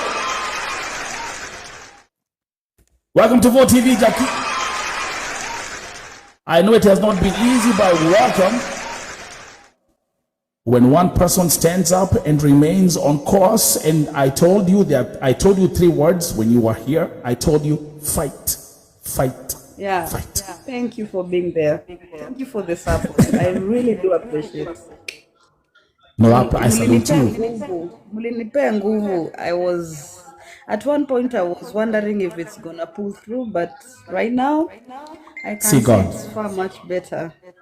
Right. And I salute myself too, because it took a lot. It took a lot to just pull what we pulled through. And thanks for everyone who came. Yes. And you have an amazing team. More so to Syria, I salute him for giving us that platform. Absolutely. Absolutely. Listen, I kind of like, I'm angry, like, because I felt asleep. It was American time. But wakati niliamuka nakwambia Jackie, nilikuwa nimetagiwa kila mahali, watu walikuwa wamenitag kila mahali. But I will catch up with the highlights of what happened with Joyfrey Mosiria's place. Now, I want to ask you one question before that tuanze. To me, it came as a surprise. That's what I like about you. What motivated you to reach out to Joyfrey Mosiria? How did that come about? Well, I've been trying to find a way to bring the attention, because I felt the case is not being taken seriously as it should be. You're right. So at one point, I went to KICC and I talked to those officers. The answers they gave, I think I told you I went to KICC, but I did not tell you the details. Right. So when I went to KICC, the explanations they give did not make sense, and I felt that the case has not taken any step ahead. Right. So at that point, I kind of felt pissed. So immediately the first thing that came to my mind was to look for Mosiria. Right. Wow. So I went to his office. I started looking for him last week, actually. Wow. Although even before I'd looked for him, he had tried giving me a chance, but we never got the chance. Yes. So last week I looked for him. 2 days I went to his office. I did not get the chance. I lost the chances, and I did not give up. And this week on Monday we had the Mafuta Day and Tuesday. Right. I did not manage to go to Mosiria's office. You came on Monday night, by the way. So you came on Monday night to Vote TV. Then on Tuesday was Mafuta Day. And now, okay, continue. Then on Wednesday, I wake up and I feel I need to push again. That day, I almost told you I don't have transport. That day. I remember. Yes. But then I was like, let me not talk about it. Then I called a friend and told the friend, I need 200. Can you just assist me? And he was like, oh, okay, no problem. He didn't even ask questions. So, but I told him I'm headed to town. So I head to Mosiria's office from 8. I was there by 8:12 in the morning. Yes. Mosiria's PA came to see me. He would pass me around there and he'd be like, yeah, madam, you're still here? And I'm like, yeah, I'm still here. You're still waiting? Of course, yes, I am. By around 10, that is when the PA came and told me, now let me listen to your case. Yes. So I remind him, before I was there, we had an agreement, but it did not come through. Yes. So he told me, so brief me again. Let's start afresh. brief me again. So I brief him, I tell him my issue, Oh, I tell him what Jackie, I've just gone one second. through the Stephlee Tours and Travel Agency. Jackie, ngoja kidogo. Where's Shepherd? How are you doing? Yes. Are you a victim of Stephlee? Yes. Are you a victim of Stephlee? No. And wewe uko wapi? Mimi niko Saudi Arabia, Damam. Ni hamwezi tuliakalisha matako huko chini. Tu kuingilia tu everywhere. Haya, biashara wadina. Endelea Jackie. Kazi mingi masani machache. So I explained to the PA about the situation, what happened between me and Stephlee Tours and Travel, how they conned me. Right. I even he asked me for evidences. I provided my evidences, my bank, my M-Pesa statement. Right. I showed him photos of my previous house, all the items I had, and then at one point he asked me, "Are you the only victim?" I told him, "No, actually I was to tell you about that." Then the moment I told him there are more victims, he asked me how many. I told him I have a group of more than 30. Right. So he was like, "Yo, that is a large number. We need to see that case." So Right. he goes in, talks to Musiria, and then they keep me waiting for almost 1 hour again. I did not give up. I just sat down. Right. Yeah, I just sat down. It's a busy office. They are very busy actually. Yes. So when I went in, Musiria told me to be brief. He had already been briefed by his PA, and again we had another conversation before. Yes. So he tells me, send me the videos or any evidences that you have, and then be brief. So I take him through the story again, and he tells me, "Oh, okay. Can you bring all your victims together?" Right. Then I told him, "Yes, I can." Wow. So he told me, "I'm giving you tomorrow." Now it's on Wednesday. Then he tells me, "I'm only giving you tomorrow, Thursday, and Friday. I want to see all your victims." Right. So I had one day. This one day, most of the victims, some are in Mombasa, some are in Malindi, some are working. Yes. Some are some distances, and then it's a weekend also, different plans. And others have Everyone given is up going too. through something. Others have given up too. Yeah. Right. Yes, some have given up too. Some were not feeling well. So I talk to the people. We agree on the group. We are meeting. I go live on TikTok. I talk to them. We agree. But I did not tell them what it was exactly. But some suspected, but I had not told them exactly what it was and the platform, the venue where it would be. Right. So yesterday, on Thursday, we start thinking about, can we make a banner? I don't know how I can flip my camera. I show you the banner we made. I'm having it on the floor where I am. Yes. And I talked to everyone, and they agree. We try making some contribution, although it didn't come as expected, but it Yes. helped in one way or another. Let me actually just first of all, as we continue, because it's been a very interesting journey together. But let me tell you something. I had sent you these, there was a banner that I had made with these two clowns on it. Okay, and let me show the audience the banner that I had made for you first. I think it was good. No, it was not that. No. I got so much stuff here. But Tundele. But I think I can. This was you today at Musiria's office, correct? Yes. And that was the banner right here. Okay. Yeah, I have it on the floor actually. Okay, good. And then I don't know if. But let me see if I can get it quickly too. The one that I had made for you, akini kona document mingi huku jameni, Jesus Christ, son of a carpenter. This is the one that I had made for you too. This one right is here. the one you had made. Yes. Yeah. Right here.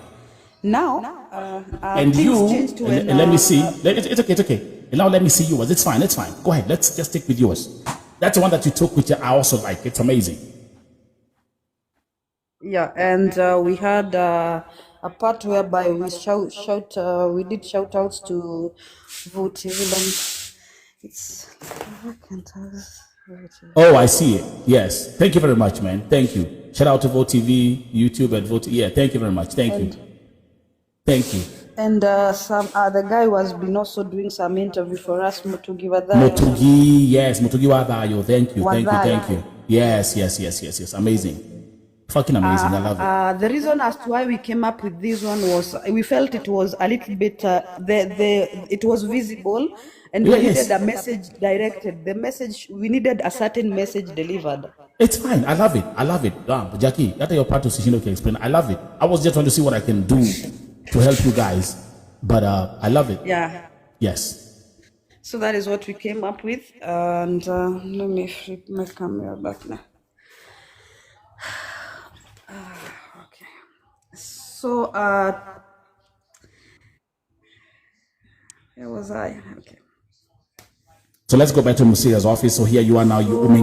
So you go on live and you're trying to tell people about what's going on. I tried to tell people about Friday's updates that we have a big day. We had a lot planned actually. Yes. There was 2 TV stations that had agreed to come to the ground. Oh, nice. Yes. Okay. But now it was under a certain condition. If only we could be at Uhuru Park.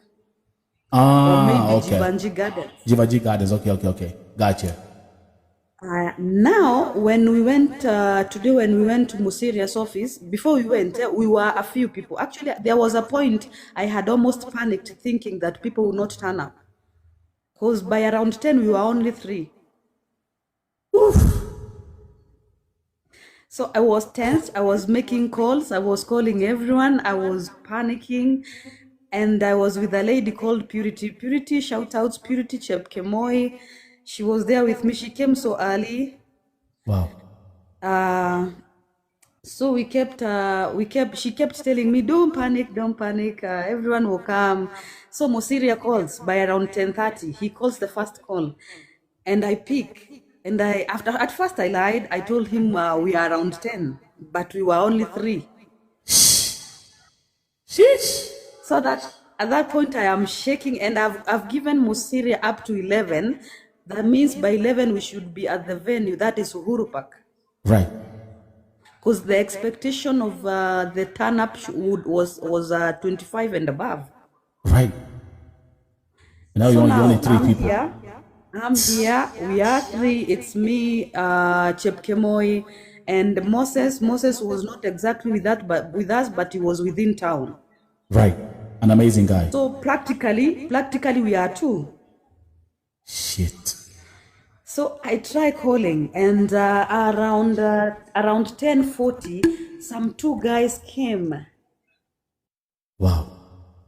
20 minutes to 11. And at least I felt now, at that point I felt, at least now tumefika at least 5, because Right. 2 came and we were 3, that is 5. Right. So najipea nguvu, hao ni 5 sawa. So I asked them, one of them anaitwa Moses pia. Yeah, there are 2 Moses, by the way. There are 2 Moses, yes. Yes, I asked him, do you have other friends that are coming to the ground? And he's like, yeah, I have a friend, but he's in the bank. And I'm like, Fix, +1. +1, that's So I'm 6. panicking at this point, but I don't want to show them I'm panicking. Right. All of a sudden, 2 ladies show up. Now, Mimo. Right. Mimo shows up, wife to DJ Bozy shows up, and another lady. Wow. Now you're about to hit. Now you're like 6 + 3. Now you're 9. So we are 9. Right. Kidogo, Irene calls and she says she's almost to town, and another lady calls again, she's within town. So at this point we get to 10. Musiria calls, Jack, you have 5 minutes left. You should be in Uhuru Park. And by the way, Jackie, as we're having this conversation, kuna 2 agents tumejaa huku tushagala bagala gunia matakataka magasia. They are here watching with some very strange accounts. We know them. However, all I have for them today is Mwendele Kulambo Matako, and we are coming for you. Mwendele, the gig is up. So at that point, I'm holding the banner and I have other placards and I have some mark pens, but I'm like, God, please don't fail this time round. Amen. Now we are 10. Now you're 10. I told Purity Chepkemoi to sit on the other side because she was telling me her legs are not, she's not comfortable standing for long. So I told her to sit on the other side of the. Now we are at archives, on the opposite side of Kencom. Right. So I call Purity. Hey, we at least now we are 10, and she's like, wow, that's better. And I call Mutugi Wadayo and I tell him, oof, I was panicking, but now we are 10. And he's like, that's a good number. If they don't turn up, it's okay. At least you're 10, yes. Kimungu mungu tu tukafika 13. Kimungu mungu.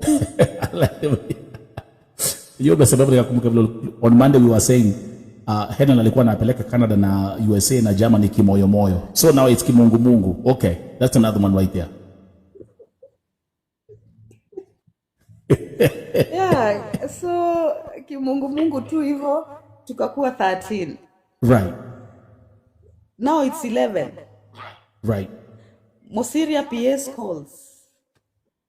Mko wapi, mmefika wapi? I lied to him, nikamwambia tushapita ofisi zao, tuko karibu kuvuka barabara tuingie Uhuru Park. There you go. And where were you at the time? We were still at archives, still waiting to see if other people will show up. Come up. Right. Shit. Yes. Yeah, so at that moment I'm trying to call and I'm forgetting. I'm trying to read messages, I can't read them correctly. I'm tensed. I don't want anyone to realize I'm tensed. Oh, but Jackie, but then I'll make sure kuna maji.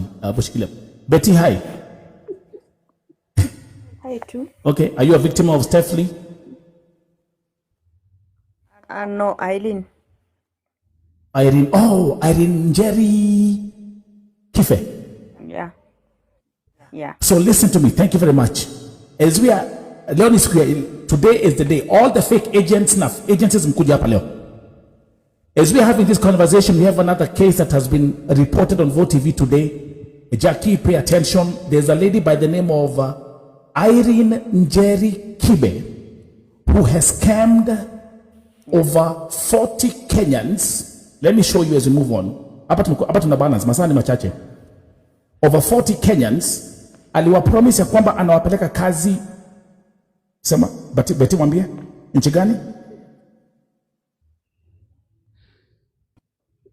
Nilikuwa niende Hungary. Yeah, I've seen them. 300K. Let's continue. Yani, this time around, I'm telling you, watu wa Murema nitakuroguo. This lady, this is Irene Jerry Kibe, that has scammed over 40 Kenyans. Betty Ebuambia, how much, because mimi nimepokea all the payment receipts, how much are you paying per person? Kupelekwa Nilikuwa nilipe 350, nikalipa 300. So 50 nilikuwa nilipe after nikitravel. Sasa nikitravel ndo nilikuwa nilipe 3 hiyo 50. Thank you very much. So each and every victim, nanyi ambao mko hapa nataka please mfanye mahesabu zenyu. My friend anaitwa Magi. Yes. Na yeye alikuwa amelipa 410,000 shillings. Jackie, uko hapa. Remember what I told you? Just when you think you've seen everything, then something else is popping up. This, and what is, Betty Abuambia, what's the name of the company? What's the name of the agency? Worldpath travel agencies. And I repeat, I can hereby confirm as we move on that we have, Vote TV has received all the payment receipts from the victims. And thank you very much. So, Shikilia Betty will continue. So this is another story that's going to be coming up next. Okay. This is Irene Njeri Kibe. Nyamba mko hapa tafadhali. If you do the calculation, how much is it? Mtaacha mfanya mpige hesabu zenyu. If each victim is paying 400,000 shillings average, multiply by 40, mnaambia ni ngapi? As we move on, Jackie, rudi hapa, let's go back. Mko bado archives. So tuko archives. Mosiria nimemwambia tunavuka barabara ya Uhuru Highway tukiingia Uhuru Park. Now I tell these people tuungane tu pamoja tuanze safari tuelekee kule. So at that point tukapigia Mose. Mose uko wapi? Mose akasema apewe 5 minutes. Sasa mi naangalia time ni 11 around 11:10 and nishadanganya already na sitaki kudanganya mkubwa. This guy put aside his office and a lot of things to host. Right. So I tell my people, let's just move. To move, wenye watupate mbele. So kufika around Hilton, PA wa Musiria calls, mko wapi? Nikamwambia WhatsApp, akaniambia how many are you? Nikamwambia nikaambia watu tujihesabu. So mimi nikasema 1, tukajihesabu, tukakuwa ni 13. 13 people. Right. Yes. Nikamwambia tuko 13. Akaniambia I thought you said 25. Then nikamwambia due to traffic and some are working, it's a Friday, still a weekday. Absolutely. And a lot of some are some distance far away, they didn't manage to come, and some are not doing fine financially. Right. So I think we have to go with the number we have. Absolutely. So it's like, okay, fine. So we change the venue. We go to Musiria's office. Right. So at this point, remember, I lied. I told him to go to Uruhighway. So now where do you have to go? Now we have to go to Annex, City Hall Annex. That's where his office is. Mahali tuko and City Hall is just 2 steps. So I tell my people. What do you tell your people that you have to tulie like 10 minutes, let's buy time? Now I tell my people, no, wait, we need to stop. Right. At when the venue changes, we are no longer going to Uhuru Park. Right. We are going to right here, Annex. Right. And then they'd be like, what do you mean? And I'm like, the number changes because he expected, I did not lie to them. I told him he expected 25, 20 plus, but now we are 13. So his office can handle that. Yes. And they did not disagree. They agreed, and we were like, it's okay. We didn't waste time. We just popped into the building. There you go. So the people there be like, where are you all going to? Like, are you together, all of you? And we are like, yes. Yes. Which office are you going to? We tell them Musiria's office. Right. And they are like, okay. So we go to Musiria's office. I know the direction. Tukaenda kwa corridors. Tukapata the security guy, and he tells us you can wait around this place. So we wait. Yes. We waited there for around 30 minutes also. Almost 40 minutes. Right. Musiria pops in, and then his PA comes in. Then I recognize the PA, and I'm like, he sees me, and he's like, I wave, and he's like, okay. He kind of listens to us, and then he goes in. So let me ask you a question. When you walked in, did he automatically turn on their TikTok live, or how did? No. Okay, go ahead. Okay. It took some time. Okay, I think I'm too ahead. Okay, no problem. Go ahead. Okay. So at that point, he comes out. He tells us, it gives us some briefing. Wewe ni Jakie, yes. Na hawa yes pia wote ni hawa ni victims. Akawauliza wote, all of you nyinyi nyote ni victim? Yes. We're the same agency? Yes. And then akarudi akasema pia there are 3 other ladies wamekuwa conned by a company. I can't remember the name because I was so much overwhelmed upstairs. Okay. But the company is within town, and then we are now incorporated, but now it's 3 ladies and plus us are the 13 of us. Right. So he calls me to the office, and then he goes like a pre-interview, that like, hi, you're Jackie, yes, you came here, you remember, yes, all these people you've brought are victims, yes, do they all have their evidences? That's a key thing. Then I tell him, yes. Absolutely. So then he tells me, it's okay, go out, you can wait for us, you just wait for a few minutes. And then I step out, We wait for a few minutes. Tukiwa hapo nje, people are like, hii bana tuifungue, let's stretch it, let's see it, you know? Yeah. And we stretch it, and everyone, even the employees there were like, what is the chat all about? Then the PA saw it will bring commotion, tells us, just fold it, it's not the right time. And we are like, okay. When we were at the waiting bay, a lady, I think it's Irene plus Moses, they decide to call Helen. Oh shoot. Moses, by the way, I gotta give him his props. I'm gonna give him his flowers. Continue. Because Moses has been very close. I think from all the victims, if there is one person that has crawled under Helen's skin, is Moses. Yes. Okay. So Moses, actually in the morning when Moses was in town, he was trying to talk to Helen, I think. Right. But things did not work as per expected. Right. Now Moses decides with Irene, I think we should call her.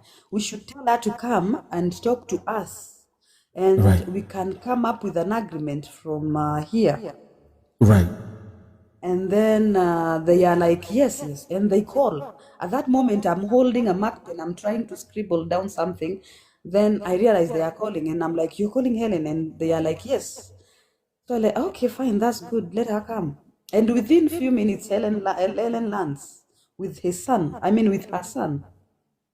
So Moses calls Helen while you're still sitting there, and Helen shows up, which was not expected. It wasn't expected actually.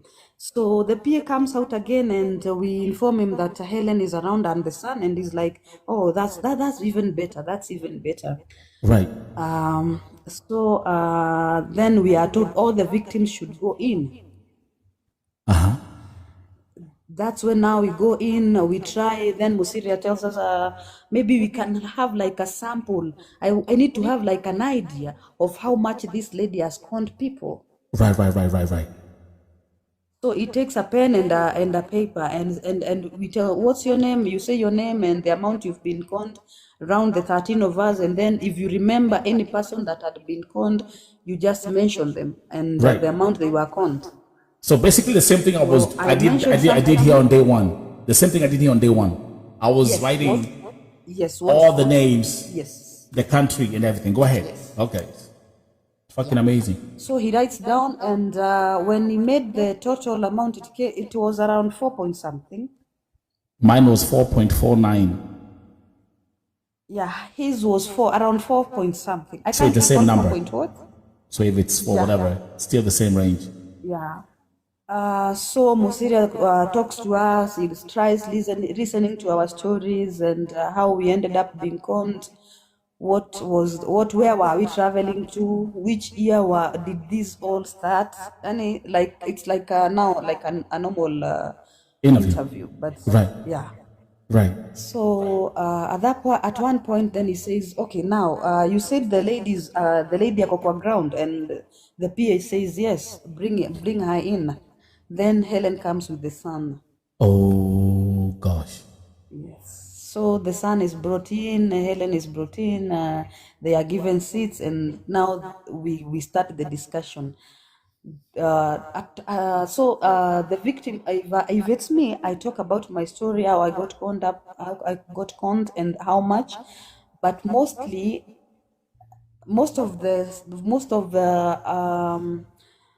whom we were with, Helen did not agree with what they were saying. She would defend every time. She would defend. Oh no, that is not what happened. Oh, this is what happened. So she had something different to say. And listen, at this point, so I want to get, at this point, is the TikTok live activated or not yet? TikTok was activated the moment we went in. Was this on more serious TikTok? Yes, more serious TikToks. Not one, not two, around 7 of them. Okay. Different sites, yeah. They were recording YouTube, Facebook, TikTok. Same thing like I do here. Same thing like VoTV does. Like yeah. So it was streamed in so many platforms. Yes. It is streamed from the beginning, the point where we went in, all of us, and Yes. we were asked our names, and we tried talking about our situations and Grace, thank telling you. him more about other victims. Right.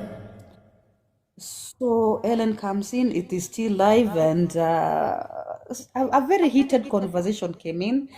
There is this guy, Moses, was quite, he had, alikuwa amejaa ngori, I would say that. Fair enough.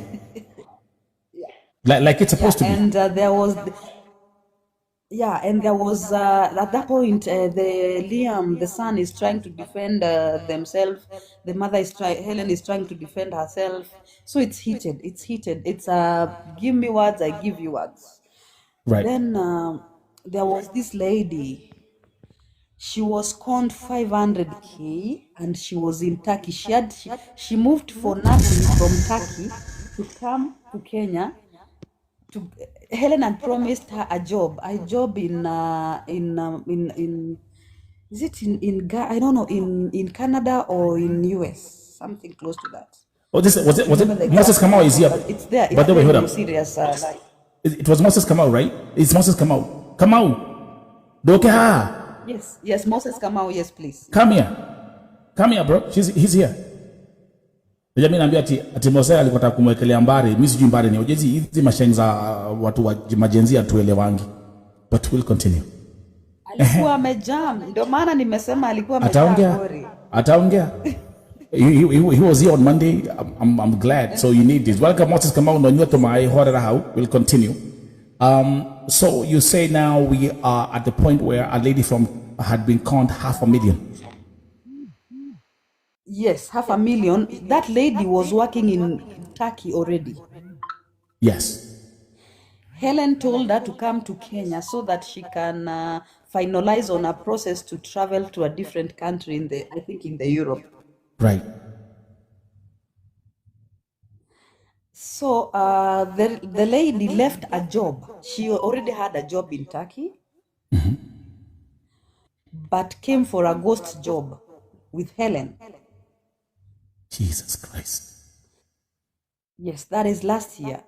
She was also pissed.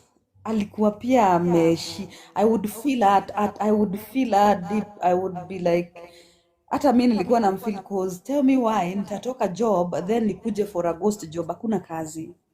Na unajua vizuri unanidanganya. And then at that point, Helen akaluka hiyo story akasema hapana, haikukuwa hivyo, mimi sikukwambia ukuje. You came on your own, ilikuwa unakuja mapanga. Oh my God. So we are like,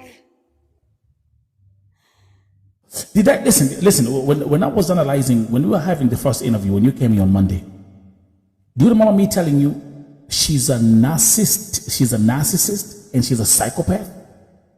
Yes. Do you remember me comparing her to a serial killer? Yes, I remember. Yes. Thank you very much. So at that point, she's so defensive, and then Musiria is pissed. Musiria is uncomfortable. He says that this is my office. I am the one who called you here. I gave you the platform. You listen to me now. Right. So at that point, Musiria decides to listen to each and every individual case and how they were conned, how they started it, the amount they paid, and where they were going to. So every story is aired on live. At that point, Helen is trying to defend herself. Ikafika point, Musiria akasema, this is beyond me. I need to call the government members, the police or something. They need to pick her. Wow. So he made that decision on the spot. Like, I need to call the Yes, he listened to so many cases, and then he realized that some cases were reported at KICC police post like 1 week ago. Right. Like you did it. Thank you. Yeah. So at that point, I remembered I was at KICC a few days, and they told me they have not filed the case. Now, this one is hitting me back in my mind. Right. Then I remember myself, my file is already filed in Kasarani. And you had the filed miscellaneous. We had already filed miscellaneous and all the documents were available. Right. So she was, so at this point, if we go to KICC, they will still let her go. Yes, she already because had a bond. Yes, she paid 300,000 shillings. So at that moment, even without asking questions, I called my IO. The investigation officer. Yeah, investigating officer. Hi, how are you? And he tells me, yeah, I'm good. Nikaambia, are you on ground? He's like, yeah, I'm in office. How long can it take you to come to Nairobi Annex? Then he tells me, how urgent is it? Then I tell her, now we are at Musiria's office and Helen is here in the sun. And at this point, tutakuwa directed to KICC again. So he tells me I can manage. Then he says, give me 30 minutes and then I'll be there. Thanks God. So the moment he's telling me I'll be there, he's talking to me and he's talking to one of his friends. We need your car, you need to drive us to KICC, we need to go pick someone. Right. Application. Wakaniambia commission ni 100,000 plus 20,000 for biometric and embassy for visa. And then nikafanya application. After that tulikuwa tunasumbuana nao kosa walikuwa na deny kupea mtu login zake. So kila time tulikuwa tunasukumana nao. Then after that nikakuwa refused. Nikakuwa denial. December 13. After that nikaongea na consultant mwenye alikuwa ananifanyia consultant. Akaniambia utakuja January kufanya reapplication. After that nilienda January. Juu kitu ilifanya nikuwe refusal ni bank statement. So wakasema bank statement ni 15,000. Did you pay? Yes. After that nikaanza kusungushwa the whole January. Nikaenda huko, kwenda huko wakanisungusha, wakaniambia enda kidogo alafu rudi kitu saa 8. Kurudi kitu saa 8 wakanisungusha. Dem mwenye alikuwa ananifanyia application akahepa. Anaitwa Liz lakini alifutwa. Ako hiyo agency I think inaitwa sijui Paul Mama what like that. So after that tukasukumana nao wakafanya reapplication. But sasa nimekuja nikasikia story na Seraphic. Up to now sijapata any feedback. Still my process inasema iko under process.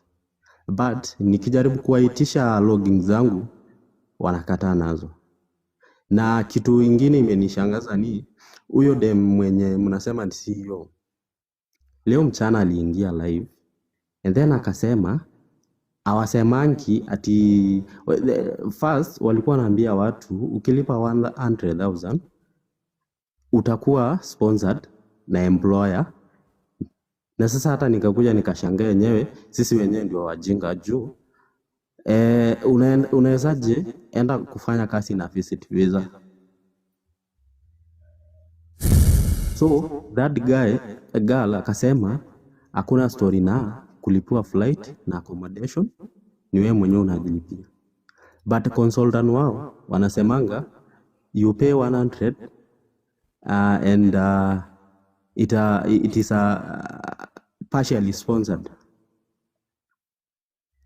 So hiyo kitu ndio imenijaza ngori. Mjumbe pole.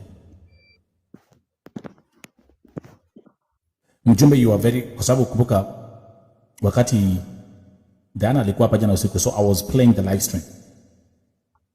Na wakati mlikuwa mna watch live stream, yeye ikuwa live, it was a recorded live stream. Hapo chini kina Monica Chebet was there, si ndio? Some few agents wa kampuni walikuwa. Then turns out I get a message from Annette. Who is Annette Mjumbe? I think she's the CEO. Okay. So let me ask you a question. Do you believe right now that you have been scammed? Yes, I believe. Sylvia amenitumia documents zake za Norway, ndio tunaendelea. Sylvia Miremboro.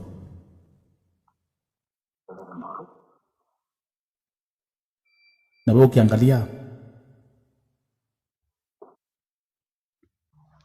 what should be the next appropriate steps to be taken against Seraphic travel agency? There's something nimeweza kunote na hii Seraphic agency.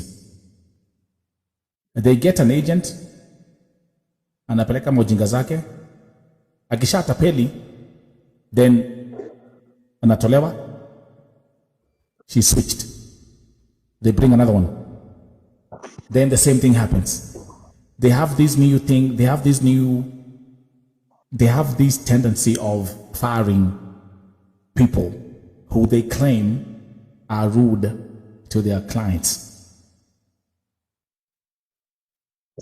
If Mjumbe, you're here on Vote TV right now you're live, and thank you very much for coming here, bro. What would you like to tell Seraphic Travel Agency tonight? Chenye tu mimi nataka kuambia Seraphic ni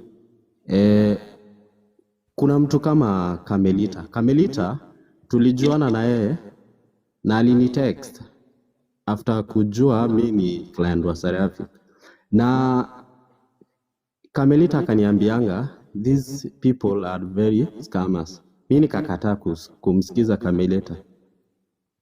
Wow. She warned you? Yes. But aliniwarn kama nishafanya process.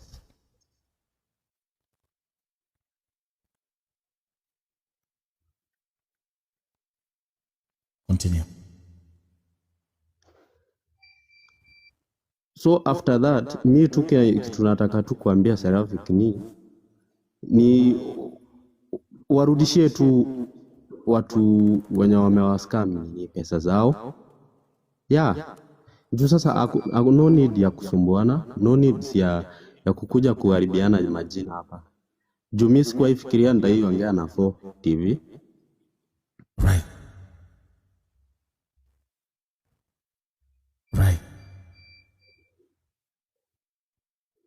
Juu nakumbuka hata nikifanya reapplication tulizumbuana nao. Walinisungusha Nairobi.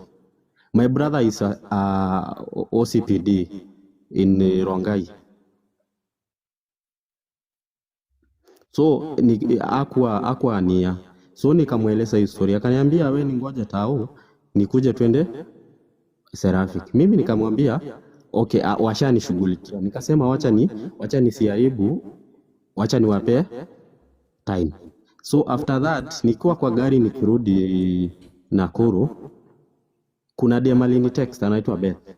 Akanitumia message akaniomba msamaha, akaniambia by tomorrow morning tutakuwa tumemaliza hiyo shughuli yote ya reapplication. Yeah.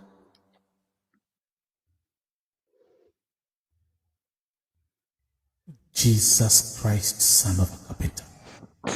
Okay, hold on. I'm getting so much information right now. Give me a second.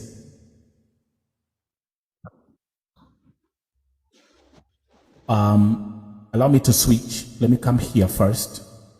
And good job, Diana, by the way. Kamalita, I think you're doing a good job. Let's come back to Irene Njeri Kife of Wildpath Travel Agency. Joseph Amentumia client list. Something is blowing up right now. Irene Njeri Kife, kuna watu wa Canada, kuna watu wa Serbia, kuna watu wa Netherlands. Nimepokea list ya watu wa Netherlands peke yake.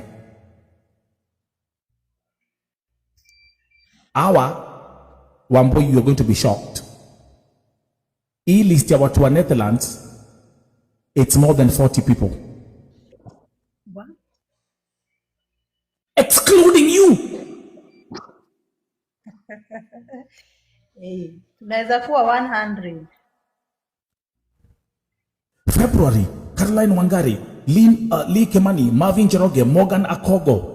March, Whitney Wangari, Ian Kipkirui, Emily Gathoni, Julius Kirago, Mwangi, Brenda Akinyi, Olorun Femi Abayomi, Patrick Ongoma Ouma, Harriet Omoa, Joseph Kariuki Maina, Naomi Chege, Josephine Adzakaro, Sami Moreidi, Faith Jep Keyon, Susan Wanjiro, Derek Twitter, April, Lilian Midecha, Isaac Njoroge Kamau, Joshua Ongoro, God Love Waweru, William Ndolo, Andrew Ambani. Bro, if I have to list, kama nikisoma hii list yote, we're going to sleep here. But I'm going to drop this list kwa WhatsApp group ya Vote TV and also on Telegram Vote TV.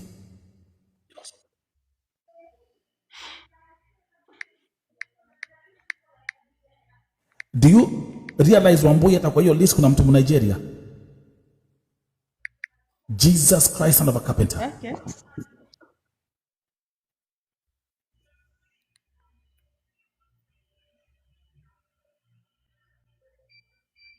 Irene Njeri Kibe. Na alikuwa na ofisi mbili. Kuna ofisi ya Nanyuki. Sasa sisi tunaongeanga stori za ofisi ya Nairobi. Kuna ya Nanyuki. Haya. I would like my sister, please, if you have noise, just mute kidogo. My sister Sylvia, the one who was promised kwenda Norway.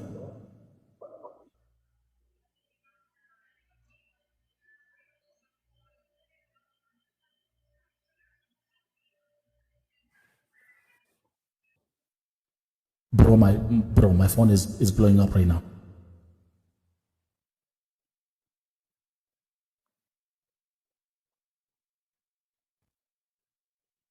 Let me listen to this.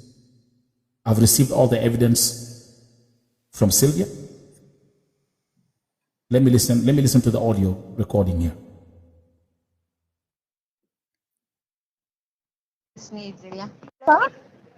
Sylvia, kwa hiyo umezima simu?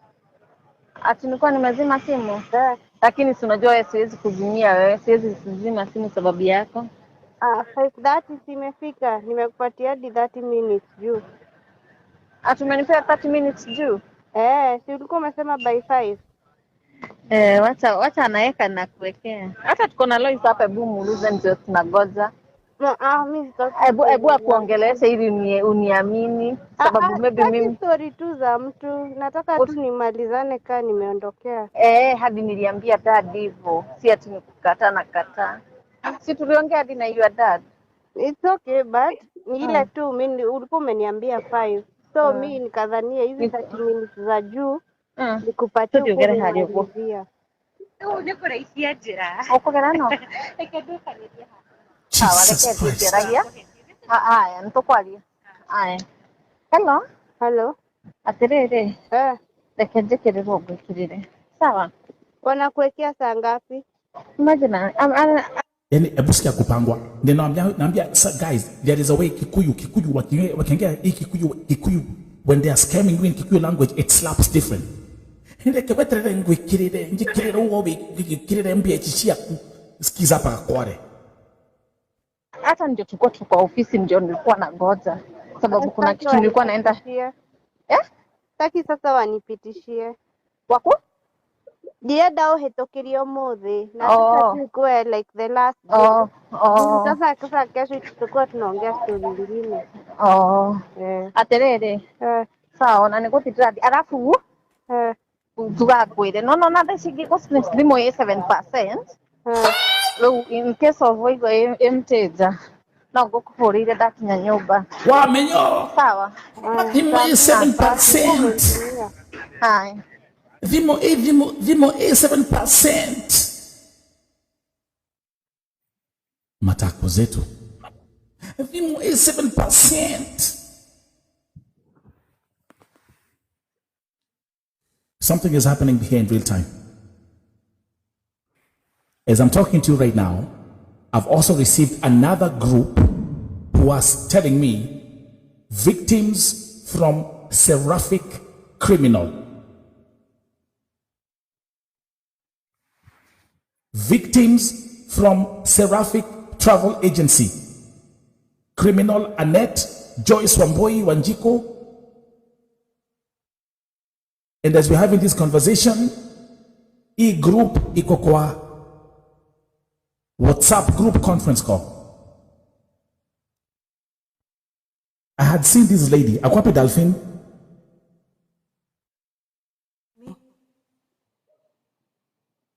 Dolphin.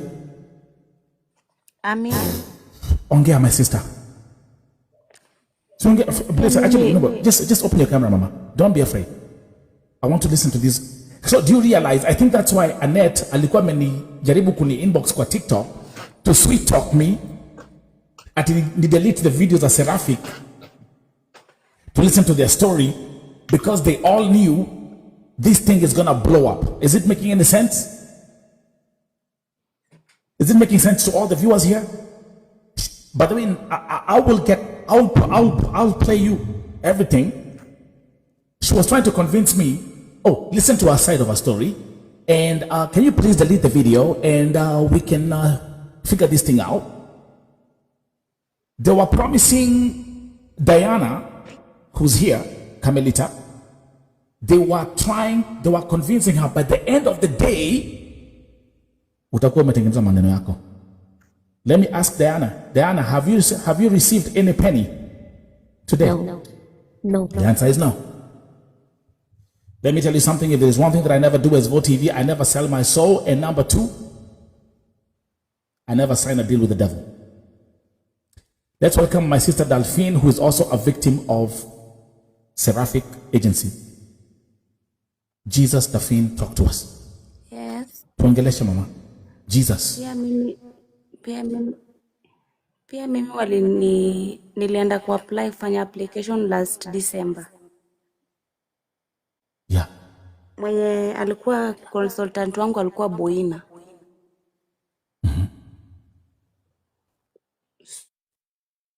January for biometrics. Na hadi mpaka leo sijapewa feedback yote, na I paid 100,000 na 20,000 ya biometrics. Ulikuwa pala kwa nchi gani? Canada. Jesus.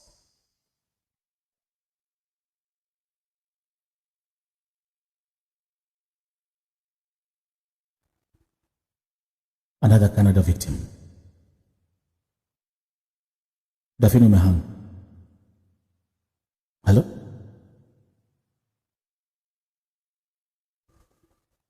Okay, let's switch this. Come back here. At least you're tumesikia. Mjumbe, come back. Mjumbe is here. Another Seraphic victim. I'll bring Jano back.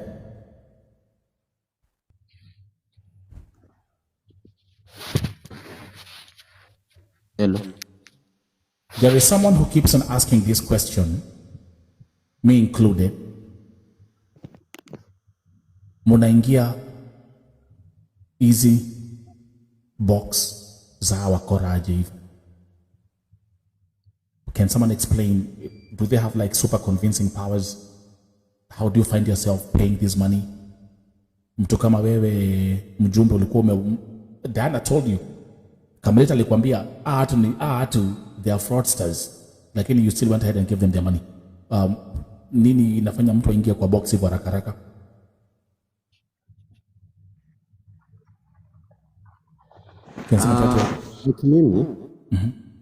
Mimi wakati nilienda Ecobank, I remember it was on Saturday. Juu usinge make kwenda weekdays because of work. So mimi nilikuwa naenda pale kama ni consultation peke yake. So after that nilienda hapo huyo dema kaniconfine nikaona ID liko fiti. Kama ninalipa 100 na nina provideiwa nini flight accommodation na employer. Kitu yangu nahitajika tu nitafutiwe visit visa with a working permit. Mimi nikaona deal iko sawa. But I think hiyo ofisi kuna power zenye sijui. Naikemea tu. You know, every time I've been talking to these victims the whole time. There's one thing you always tell me. When you talk about vile mlingia kwa hizi ofisi, there is one thing huwa mnasema sijui. Mimi nilijipata nimetoa tu pesa hata sijui. Mimi nilijipata. First off, let's agree, they really invest a lot of money in setting up these offices. Offices in Accra, they are very beautiful. You know what I mean? Yes, like this. In Accra, they are very beautiful. Furniture, everything, right? We can get EV, maybe at the... But there's something, can I tell you something? Do you know that even the maybe let's say like there's some oil essentials that you can use to, that they use to make the room smell nice. There are some oil essentials that are basically meant to make you lose your consciousness indirectly. The moment you inhale them, you lose your focus, and then they have you in control. I'm just telling you this. Do you know that? So, watu wengi nikiongea nao hapa, anatumia maji ya mochari.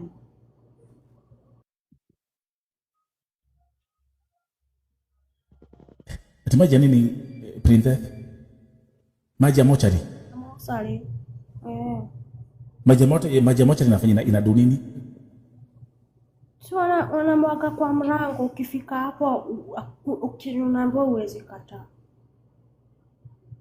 Na maji ya mochari wana nini nini? Princess. Okay. Ni de iwagira maundu guku. Mai ma mochari ri, makoragwo na ki? Meke hara murango-ini? Dida hau. Okay, sawa. Mwakahwa. Every day you learn something new at Vote TV. Maji ya mochari. But what I want to say is there is something is happening here. Kuna, you know, I always keep on saying life is spiritual. Like they will say life is spiritual.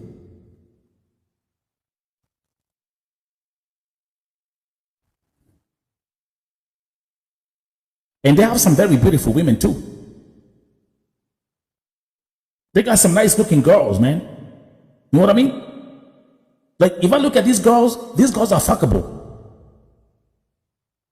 Let's speak from a man's perspective. Ukiangalia wanawake, unasema huyu atanaweza kabeka nyumbani na ni dini haraka haraka. I'm just saying this respectfully. They are fuckable with these girls are fuckable. Ndio hao hapa. Ndio Sharon na King hapo. Ako hapa na two glasses amevaa hivi, Ukiangalia hizo mathighs hivi ushatupa, ukiangalia mathighs ushatupa mbao hata focus. Ukitype pin kwa ATM hata kieleweki, usha withdraw pesa yako. They control you with all this shit, bro. But ningetaka tufanye hivi mjumbe, do you have ako wapi nini? Dafina alikuwa hapa. Dafina buarudi. Ameangushwa na net. I do believe nimetumiwa hapa sahi. Let's focus on victims wa Seraphic Travel Agency. Tuko na Dori yuko hapa, the sister wa Kamelita. Tuko na Joseph is which company? Tawajia anaanza kuwa confused. Joseph mwambia haraka. Joseph ni kampuni ya huyu msichana. Huyu ni wa All Path Travel Agency. Wambui All Path Travel Agency. Princess is a hardworking Timakofia in Saudi Arabia. Betty is a victim of All Path Travel Agency. Mjumbe is a victim of Seraphic Travel Agency. And there are other victims na huku chini ambao they are from Seraphic and they are here commenting. Dafina, nimeona kuko na list nimetumiwa hapa. This is crazy. Yes, ni mimi nimekutumia. Kuna group nimetumiwa hapa na pia mko kuna WhatsApp group call, right? Yes. But wote ni wangapi? 1, 2, 3, 4, 5, 6, 7, 8, 9, 10. Wako 30. 30 Now, victims. Yeah, na watu kama wakina Kamilana hawa hawajakuwa ndani ya hiyo group. Wako wengi sana. But pia nilikuwa tu added. Nilijipata tu niko kwa group.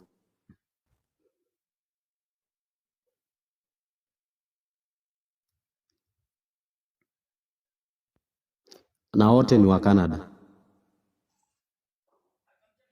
Wako hapa chini wanasema we are 31. Jesus Christ, son of a carpenter.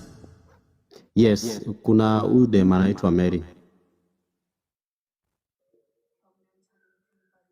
Unaweza mpandisha aongee pia. Oh my God.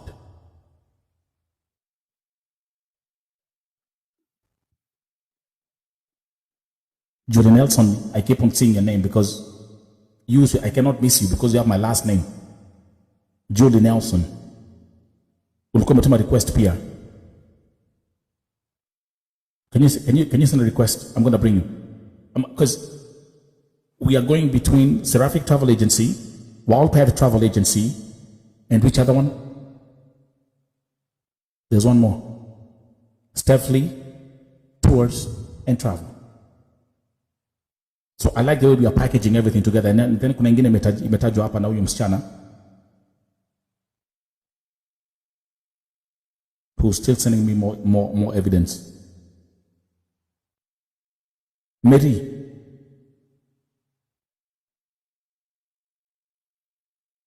Welcome to 4TV. Are you also a victim of Seraphic Travel Agency?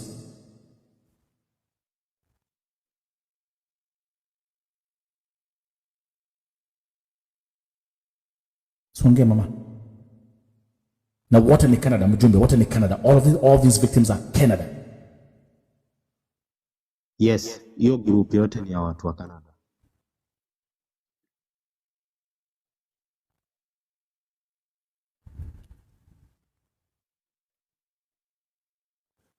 How will Seraphic Travel Agency defend this?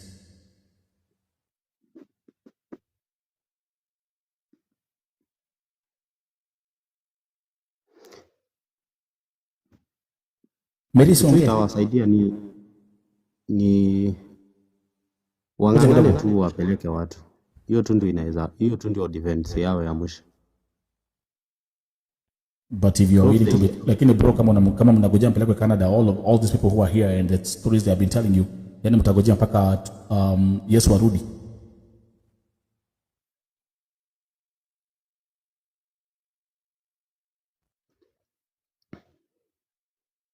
And to everyone who's watching here, something has been exposed the last couple of days. There's a trick that they use Wambui ya kulipa actors and actresses kuna kupigwa picha airport kama pale kwa departure na suitcase za green na pink. Did you know that? Did you know that? It's all coming to light. Mary siongee.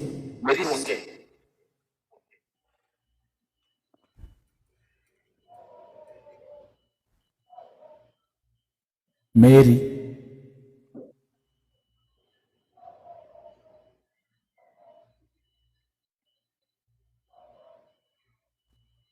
Watu wanaishi na power akikuja hapa juu. Ama hata umekelewa nini maji ya mochari. Okay, no problem. These motherfuckers are witchcraft. So they are witches too. Mary, umekelewa maji ya mochari? Sasa sitakuwa nakuambia kitu. Okay, sio umesema am I lying? Hakuna, sasa nikikwambia lazima ushinde ukitangaza. Sitakuwa nakuambia kitu. Okay, are you still raining down there? No, I'm not. Okay. The days are not yet. Okay, mashallah. Oh yeah, sorry, huyu Mary amekorogwa. Okay, huyu ashamagiliwa maji ya mochari, no problem. Anybody else want to come and talk then? Let me bring back Jano. Now, as we move on, I want to hear from different people as well, because I do believe we have really gathered amazing testimonies tonight. Mtoto wa Kenya, you being a victim uko Dubai, story yako tunajua hapa Vo TV. Wewe ujalipa miezi mitatu na uko hapo suffering and going through whatever you're going through in Dubai. Ukisikia hizi stories za hizi my agents na vile kunaendelea, you pay 250,000, wewe ulipa tu over 250,000 shillings kuna Dubai. Then unasikia tu kama wakiongea hapa hizi my agents na my agencies. What would you like to say?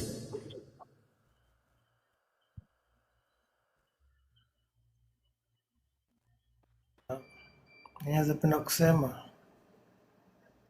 ni ukilipa pesa, zingatia penye unalipa.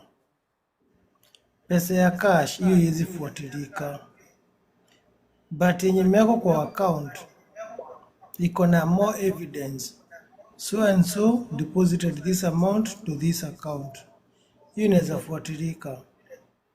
Next, ukishafika kwenye umefika, kama kimekuramba, fuata the main procedure. Kuwa mpole, vumilia, ujui ita take for how long usaidike. How can you vumilia? Okay, let me talk about that part. Mtu amefanya kazi Gulf 3 years, anakuja na mwaga pesa yake 375,000 kwa mtu. How do you vumilia and how can you be mpole on that case? Na mtu amekuibia. Explain that part. Unaweza mroga sasa. Mtu kama Wambo, mtu kama Wambo yuko hapa. Wambo is here. Wambo alikuwa, actually let me put Wambo on the big screen. Kwa sababu Wambo is one of my Wambo alikuwa Saudi Arabia. Wambo ametuambia tabla alifika JKIA hata kwenda nyumbani fisi directly. Kodobia shakore yango uvyo moremo. Nilienda ofisi na suitcase. So, which means Wambo, by the way, this is very interesting. Which means ulianza kupanga ukiwa Saudi Arabia. Nilianza kucommunicate nikiwa huko Saudi. OMG. Oh my God. Na before alikuwa anapeleka watu Finland. Na hiyo ofisi ni jina ili change. Before walikuwa wanapeleka watu Finland vizuri sana. Ofisi ikachange jina, but Irene akabaki tu kuwa Irene. Sasa hapo kwa kuchange jina walikuwa wameshikana watu wawili. Mmoja akaenda akaacha Irene. Sasa ni kama Irene alibaki bila connection poa na hakusema.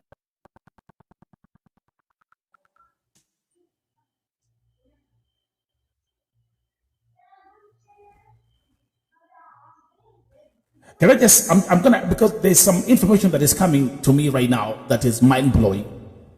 Na mimi kuna jina huwa sipendi kumention hapa Vo TV, lakini hii jina I've always described her as akona matiti kubwa. Ukojua kama amesimama, avuko bagaro wameite. Unapata mwanamke akitaka jua amekula pesa watu huku, watu apumui, hata kuzuku mare, oya gaguo boigo. Anasema kama amesimama, anakoja kama amesimama, mtaki about Reshka Munge. Bado anapumua. Is Reshka Munge still pumuaring? Is she still breathing? Bado anapumua, si yako. Okay, na bado anacha kulia ati okay, anyway, she's still crying, but anyway. Still people sitting. You know, it's interesting. I remember the days when she used to sit down and anafanya makeup for 2 hours and people sit there and watch her doing makeup for 2 hours. Akitapeli watu. Because because I'm getting some intel, there is a victim who's here. Na ananitumia kila kitu step by step. There's a mention of an influencer from Inoro. And this person also works very closely or has worked very closely with Reshka Munge. So tuendele. Waboi. You leave Saudi Arabia, unafika Kenya. You went to ofisi ya Irene ukiwa na suitcase. Na nikaanza process the same day. Karibu 75k kwanza.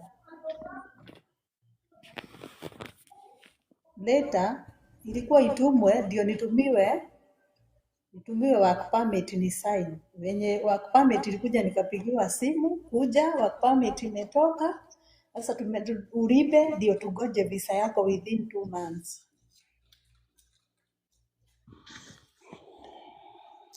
Hivyo ndio ilikuwa deal yenye iko.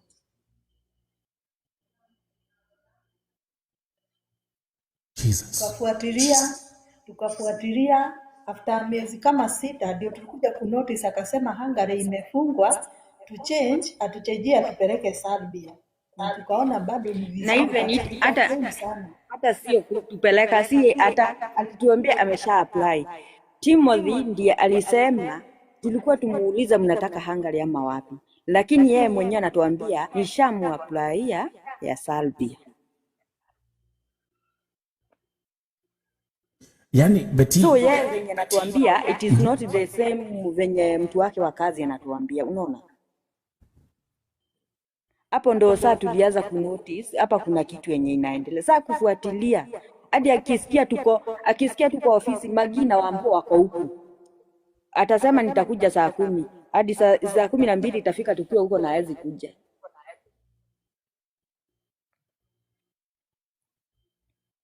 Jesus. Lakini saa hii hata Irene penye yako ukimtajia tu Magi na Betty hata uwezi tutaja mara. Kuna watu hadi yeye mwenyewe alikuwa anasema simu yake ipumbuagi juu ya Magi na Wambui. Ndio alikuwa anasema juu alikuwa anajua kwenye tumetoa hiyo commission. Na tukamwambia tumekopa mpaka loan. Alikuwa anajua kila kitu yetu. Kwa hivyo sasa hata tusipokuwa na receipt wende umtajie tu Betty na Magi ni hivyo. Atakwambia anatujua vizuri sana. Because nyi wawili your ex na hadi even ndio tuko tunaachana, tukienda tulikuwa tunaenda mimi wakati nilitoka okay Wambui alikuja mbele yangu, mimi kushuka kwa airport nilienda kwa Wambui ili tukakuja tena kwa ofisi, unaona? Right. So, then Betty, wewe pia ulianza kupanga ukiwa Saudi Arabia, ulianza kupanga ukiwa Saudia? Tulikuwa tunapanga kila kitu na Wambui. Not radio wega. Betty hakupewa exit mpaka saa hii yako Kenya. Mimi sikupewa exit juu hadi mwenye nilikuwa naye alikuwa shetani nyingine. Agent mwenye even wewe mwenyewe nilikutext ilikuwa 2023 mwanzo nikakutext juu huyo mwenye nilikuwa naye alikuwa Kisilani. Boss nikijaribu kuongea na agent wangu na yeye ni shetani nyingine. Vumilia watu juu hata huku ukirudi utafanya. Nikamwambia mimi hata sio huko nataka kurudi. Nirudishwe kwa ofisi nitafutiwe nyumba nyingine. Lakini alikuwa shetani nyingine. Sasa ikabidi nivumilie juu sikuwa nataka nitoke bila passport tena niende nikatafuta passport nyingine. Na nikakutext na ukaniuliza hadi nikakutumia namba ya agent mwenye nilikuwa naye. So vile ulitoka Saudi Arabia. Hata huko uliwekewa block by huyo shetani. Okay, hiyo shetani ilikuwa inataka nisirudi, ilikuwa inataka tu bado nikae. Nikamwambia hapana, ni lazima niende nikaone watoto wangu. Sasa ni lazima niende, so mimi siwezi ongezea kabla juu nishamaliza contract, acha mimi Sasa yeye mwenyewe akaniambia utaenda nikulipie ukirudi ukienda urudi after 1 month. Nikamwambia siwezi rudi after 1 month, labda 1 month and a half. Juu mimi sasa nilikuwa nimeplan hata akinilipia sitarudi kwake, afadhali nipotelee airport. Right. Lakini hadi ndege yenyewe hakulipa. Sasa ujue Betty hana exit, ndio maana amekwama Kenya. Mimi nimeenda. Okay, wait a minute. So now let's come back to you. Wambui sasa uko wapi? Did you go back to Saudi? Mimi nilirudi Saudi, but nilirudi nikiwa caregiver juu nilikuwa na certificate. Nikaangukia at least kidogo. So Wambui, wacha nikwambie. So let me tell you something, Wambui. Kama ungekuwa okay, let's now talk about this from another perspective, Kama ungekuwa mjanja, hiyo pesa Saudia ungesave, hiyo 300k plus. Exactly. Uko na 400,000, uko na caregiving certificate. maybe reapply the process, come back to Saudi Arabia and keep on making your money. Okay, tukikuja mara ya kwanza ilikuwa a bit tricky. Juu ni ile unakuanga stranded Kenya, hata passport hatunge manage kujichukulia hiyo time. Si ujue first timers inakuanga tricky. Right.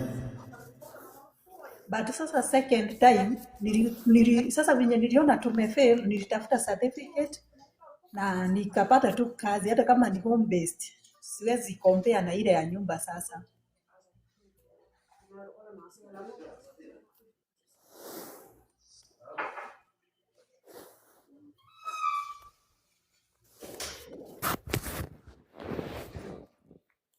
So now uko Saudi Arabia, you're back in Saudi. Nilirudi, sikuwa na otherwise, hata sikuwa nataka kuenda mahali ingine, nilitosheka sasa. Right. Nyinyi wote, this is like fucking crazy because of the cases. Start with Stephlee, tours and travel, come to Walpath travel, come to Seraphic travel. All these agencies, man, they have one thing in common. And right now, as I'm talking, I'm communicating with this lady ambayo alikuwa hapa anaitwa Sylvia, and she's sending me a lot of information. Shambridge travel.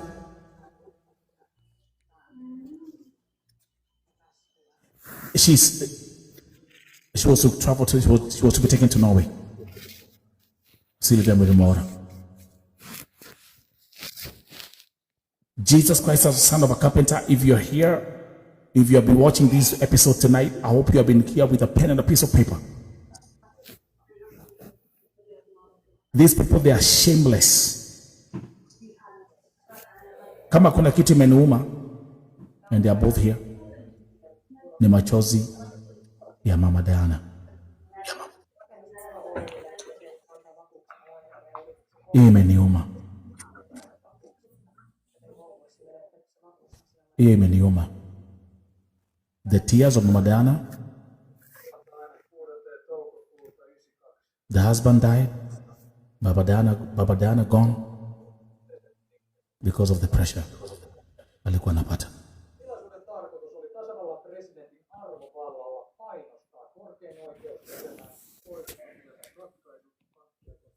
Mjumbe, you're here, welcome back.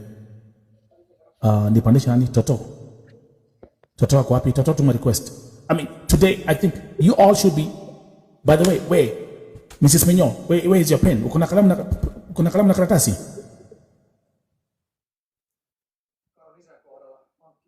Okay, umeandika hizo nini zote? Okay, sawa. Hi, let's hear from someone. It's Rosie. Mambo ni mwedede. Mambo ni mwedede. Miwa walikuwa ngiona TikTok. It was a thing, an agent in Nairobi, I don't know the name. Walikuwa na kwa job Netherlands, Belgium. So mimi nikakomment. Ni upande gani Belgium? Akani block.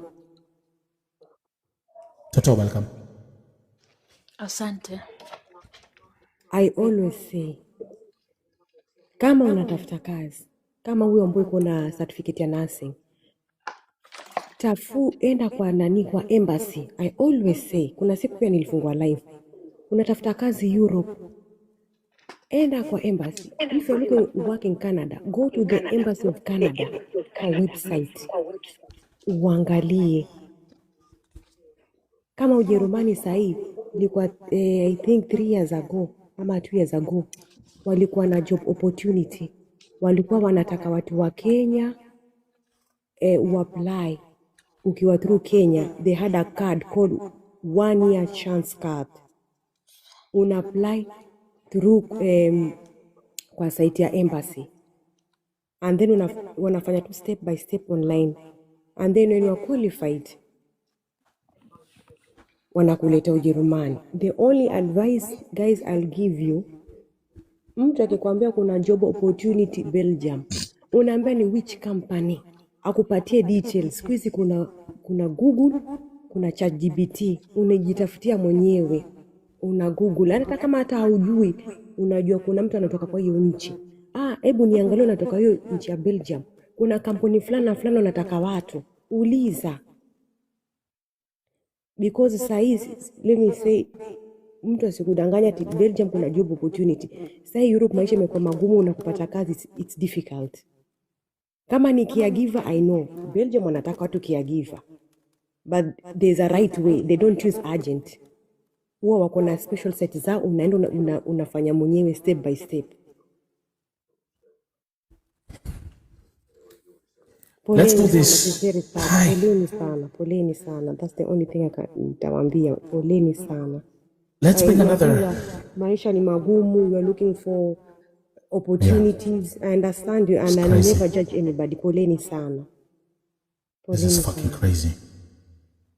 And for TV, we're going to have this thing run as a documentary here on the channel, on all VoTV platforms. Make sure you subscribe to VoTV YouTube, because I'm going to be having this thing running. Because kuna mwingine ambaye watch na atasema buda, mimi karibu ni happening. I've been getting so many messages and many comments. I'm coming across through so many comments. Mtu akisema mimi karibu ni kinirambe. I was planning to go to that agent. I was planning to go to this agency. Let me do this. Let me welcome Toto. Toto, karibu. Talk to us. Okay, thank you. Mi hata nimekuwa tu mchana, nimekuwa kwa live ya anaitwa Samira ama Samia, something like that. So mimi kesi yangu iko kwa Seraphic, but sijui kama it's okay for me to speak it, kwa sababu hii story iko kotini already. Oh, so your case is in court already? Yeah. Okay, it's okay. Go ahead. You can give us information, no problem. As long as you don't disclose sensitive information from the investigation, maybe as you have been advised by your lawyer or attorney. Mm-hmm. So you can just paint the picture.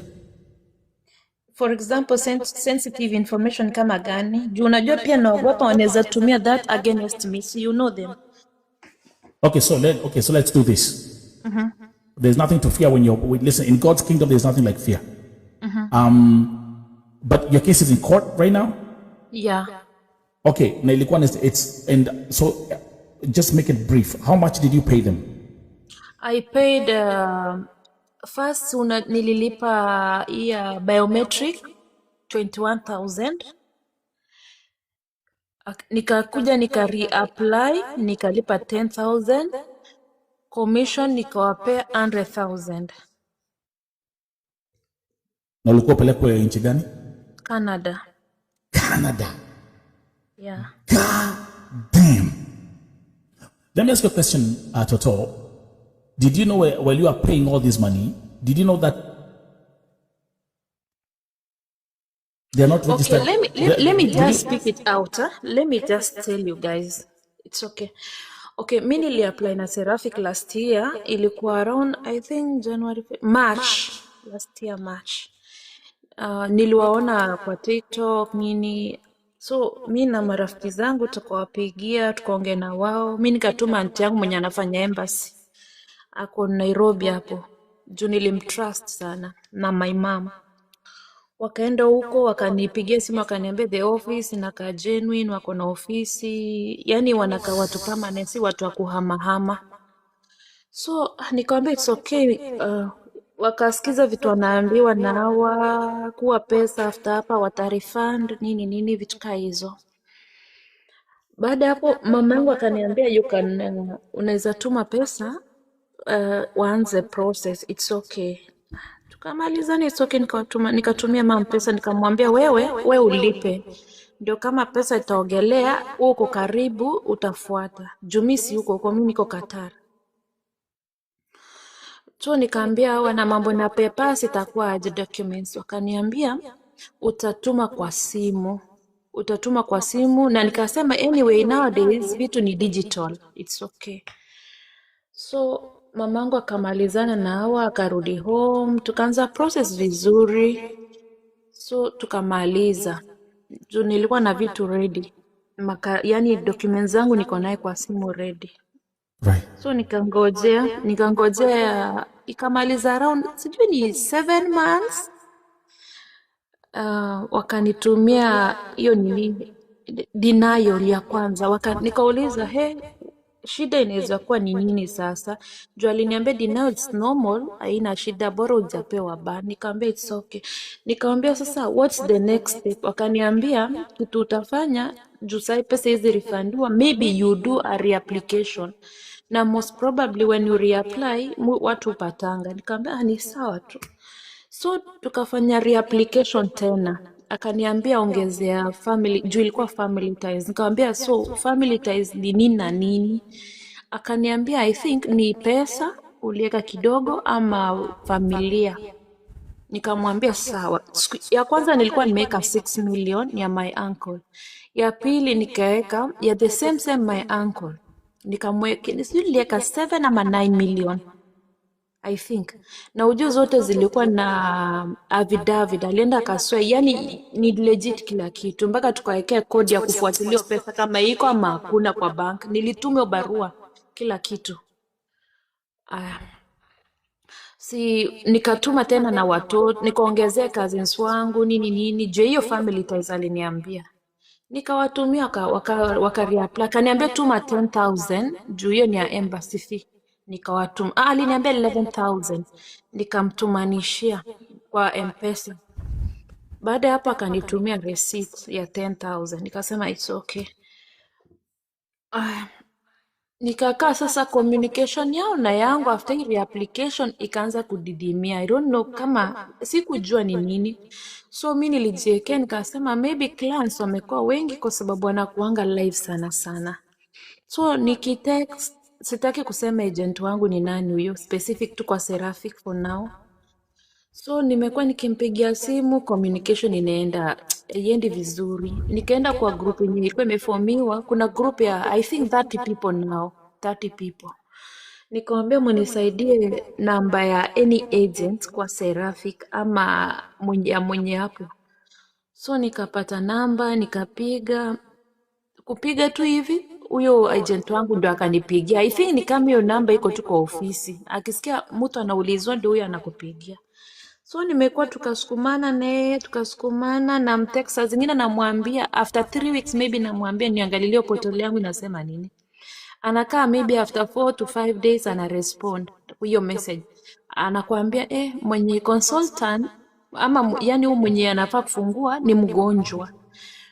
Tukakaa hivyo nikampea muda namuuliza tena ananiambia leo ati mambo na hii sijui iko under maintenance ya kuangalia iko under maintenance. Mimi nikawachana naye nikakaa tena yani nampenga 2 times sijai yani kumpeleka mbio. Jota me I want to learn these people what's the problem. Jao nionyeshe ubaya ni to communication inakuwa low. Tukasukumana nao ikafika December mwanzo hapo. Wakanitext, wakaniambia ati wamesema utume resend your World Cup fever paper. Yenye ulikuwa umetuma kitambo. Nikamwambia ni sawa. Wakaniambia isifike 3. Hiyo ilikuwa date. Andika date ilikuwa date 15 of December. 15 of December. Last year. Yeah, last year, 15 of December. Akaniambia resend na isifike saa 10. Hiyo ni date 15. Nikakimbia cyber, nikatoa, nikawatumanishia. Sasa tukakaa, I think hiyo ilikuwa tu ndio inifungie mdomo. Juu nimekuwa nikiwasumbua, nikiwauliza mnitumia updates, nini vitu kama hizo. So tukakaa, nikamaliza kitu kama 3 weeks. Hiyo December tu, nikasema, si hiyo karatasi siishaenda inafaa tuangalie ile portal ime-reflect nini. So nikawa text. Akaniandikia ati saizi watu wamebreak for holiday. So ni hadi next year January. Sasa which is hii yenye tuko sasa. Na hiyo ni date, imagine hiyo ni hata ijafika tarehe 20s, nika inquire somebody there, akaniambia sasa bado hawajafunga, akaniambia sasa watu wanaanza kupata nini yao wenye wata travel next year, akaniambia sasa bado mpaka kitu 23 24 ndo maybe wata break. Mi nikarudi nikampigia simu, so ni kama aliona namsumbua totally, aliwacha kabisa kuongea na mimi. Na mimi nikawachana na hawa, nikatulia tu, nikavuka mwaka, ikafika Januari. I think after 1 week nikampigia tena achukui, nikamtext, akaniambia bado hatuja resume, just give us even a week to settle kwa job juu tumetokea nyumbani, tumetokea holiday. Nikamwambia ni sawa, nikawapea kitu kama I think it was 1.5 week. Hata nikiweza tuma conversation I think yani 1.5 nilikuwa nawapea time actually. Nikampigia akaniambia fanya hivi, wacha nitakuangalilia hizo vitu na leo ndio nitakupea feedback. Nikamwambia it's okay. Hii ilikuwa asubuhi, so ilikuwa kitu saa 4 saa 5 hivi. Nikamwambia ni sawa, ina shida. So nikakaa tu ile kufanya job zangu nini, nikitegea my time.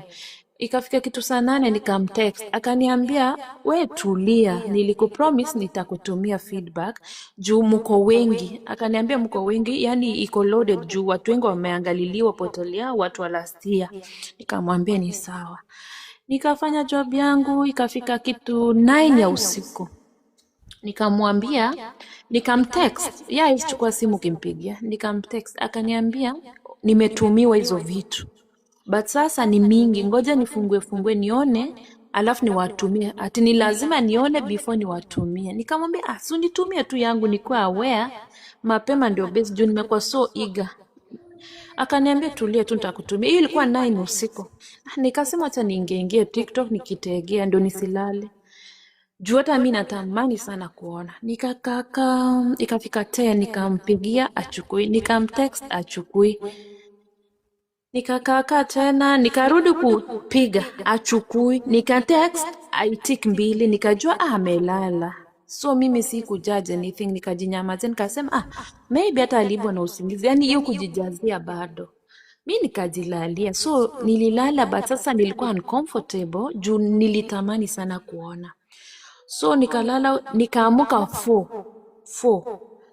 Nikaangalia simu. Kuangalia simu nakutana na bonge la another denial with no explanation, no nothing. So hata sijui lituma saa ngapi. So mimi nikasema acha nilale, asubuhi nimpigie. Sasa hata hakuna kulala, nimeshikwa na stress, pesa nimemwaga, communication hakuna, nashindwa nitaanzia wapi.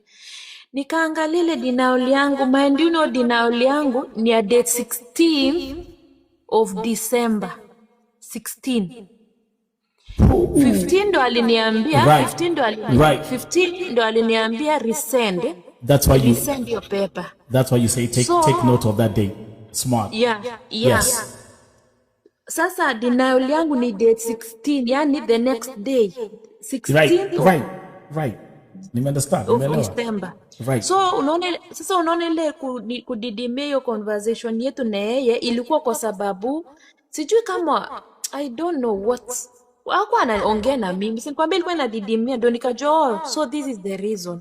But I don't know why walikaa kwa hiyo muda wote. Mimi wananiambia tu iko under process for nothing.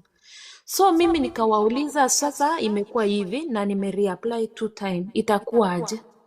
Na nikaambia mbona mulikaisha nini yangu kwa hiyo muda? Akaniambia unajua system I reflecting, yani hadi nikauliza nyako Canada, akaniambia Canada kama ni denial na unatumiwa kwa portal yako. Hawana delay kwa sababu anajua kama kuna mtu amepata na labda hata ni ya wedding anafaa kutravel, hawataki kuwa hii ni kitu ya system, unaona? Right. Nikajua amenibeba tu ufala. Wakaniambia sasa pesa yako utarudishiwa. Wakaniambia watanirudishia. Nikaambia lakini mbona akaniambia wakaniita jina na akaniambia we tulia. Wacha nikuambie ulikuwa umechukuliwa na visa yako iko Canada. Hivyo ndo aliniambia, hata niko na message hapa. Wakaniambia ulishachukuliwa na visa yako iko Canada, wacha tutatuma representative a work on it. Unaona? Ati na watangangana nayo au ndo watatumia kwa cost yao mpaka ifike kwangu. Yani visa iko but haijanifikia, unaona? Yani nakaa tu stories za Bunwas by the na niko neo message. Yeah, ile tamu. Ati visa yangu iko Canada sasa, lakini janifikia unaona? Spiritually. So I don't know denial na hiyo visa yangu iko Nelson, inakuja na DHL. Yeah, it's funny, I swear. And what did you say? Did you just say yes? You just go with the flow? No. Mimi niliwaambia I'm not special. Kitu ndio niliwaambia I'm not special. Kuna watu hata kwa message nilikwambia kuna watu wanacheza hiyo game, hiyo World Cup fever. They are much important than me. Nikamwambia watu wanijui atuanieke mimi kama VIP. Nikamwambia na hii ni kama ni denial. No, nothing, hakuna excuse. Hiyo nimepewa tu denial yangu imeisha hivyo. So tuache kudanganya. It's you guys to give me my money. Walinizungusha Nelson. Walinizungusha mpaka ikabidi sasa hata wachukui simu yangu kabisa. Mamangu akatokea Baringo akaenda huko kuripoti. Huko kuripoti ni kama wanakwanga wameongana. Tukaitishwa 5K. Na juu mimi niko desperate, I need my money back. Nililipa. Wakaenda akashikwa asubuhi, the next day asubuhi. Na kuna agent alisema msishike huyu, munishike mimi. Mwingine ambaye yani siwezi msema, sitaki kuongea anything kumuhusu. Akashikwa yeye, kufika huko anaulizwa maswali hata ajui chochote. Wakaita lawyer wao. Lawyer wao kuambiwa akakelelesha hawa agents, atakwambia mlifanya makosa sana. So wakaenda kuleta ule agent mali ni processia mimi. Hao ndo wakamuingisha ndani. Wakamuitisha sijui ilikuwa 45,000. Sasa mamangu akaambiwa enda home tutakupigia. Mind you know huyo agent alitolewa the same time na budget. Alitolewa na 5,000. Jesus Christ. Kulala huko. So venye sasa mamangu ameenda no calls, hakuna mtu amempigia. Hakuna any communication. Hadi mamangu tena akatoka huku akaenda ofisi, akaandikia wa barua hapo akiwa hapo. Akawaambia nataka mtupe date ya hiyo pesa kurefund. Hao watu wakakataa kusign hiyo barua. Mamangu akaambiwa andika barua yako kumaliza uweke mfuko uende home. Ya mamangu akaandika kumaliza akaenda station tena. And actually, hold up, Toto. And let's be very crystal clear. You're talking about Seraphic Travel Agency. Yeah. Continue. Yeah. So mamangu akaambiwa andika barua yako ukimaliza uweke mfuko na uende. Unaona? Mamangu akakasirika na alikuwa ndio huyo aunti yangu. Juu hao ndio walikuwa pesa ikilipwa wakisign au wawili. Wakashikana wakaenda wakaonyeshwa kwingine mahali unaenda kuripot watu. Wakaenda wakaripot. Tuka file kesi, so wakaenda first mentioning walikuja na wakasema give us time, tunataka tunataka yani kutafuta makaratasi evidence zao tu sasa, unaona, kujipanga in short. So second mentioning pia hawakukuja, ilikuwa juzi hawakukuja. Jesus. Yeah. Na mimi mindino niko na message yao yenye huo agent wangu aliniambia pesa yako tutakurifandia. Wacha tungangana na ile visa yako ikuje, isipokuja tunakupea pesa yako. So mimi sijua nang'ang'ananga ikuja aje kweli. Na niko na denial. Kwanza denial ni ya last year.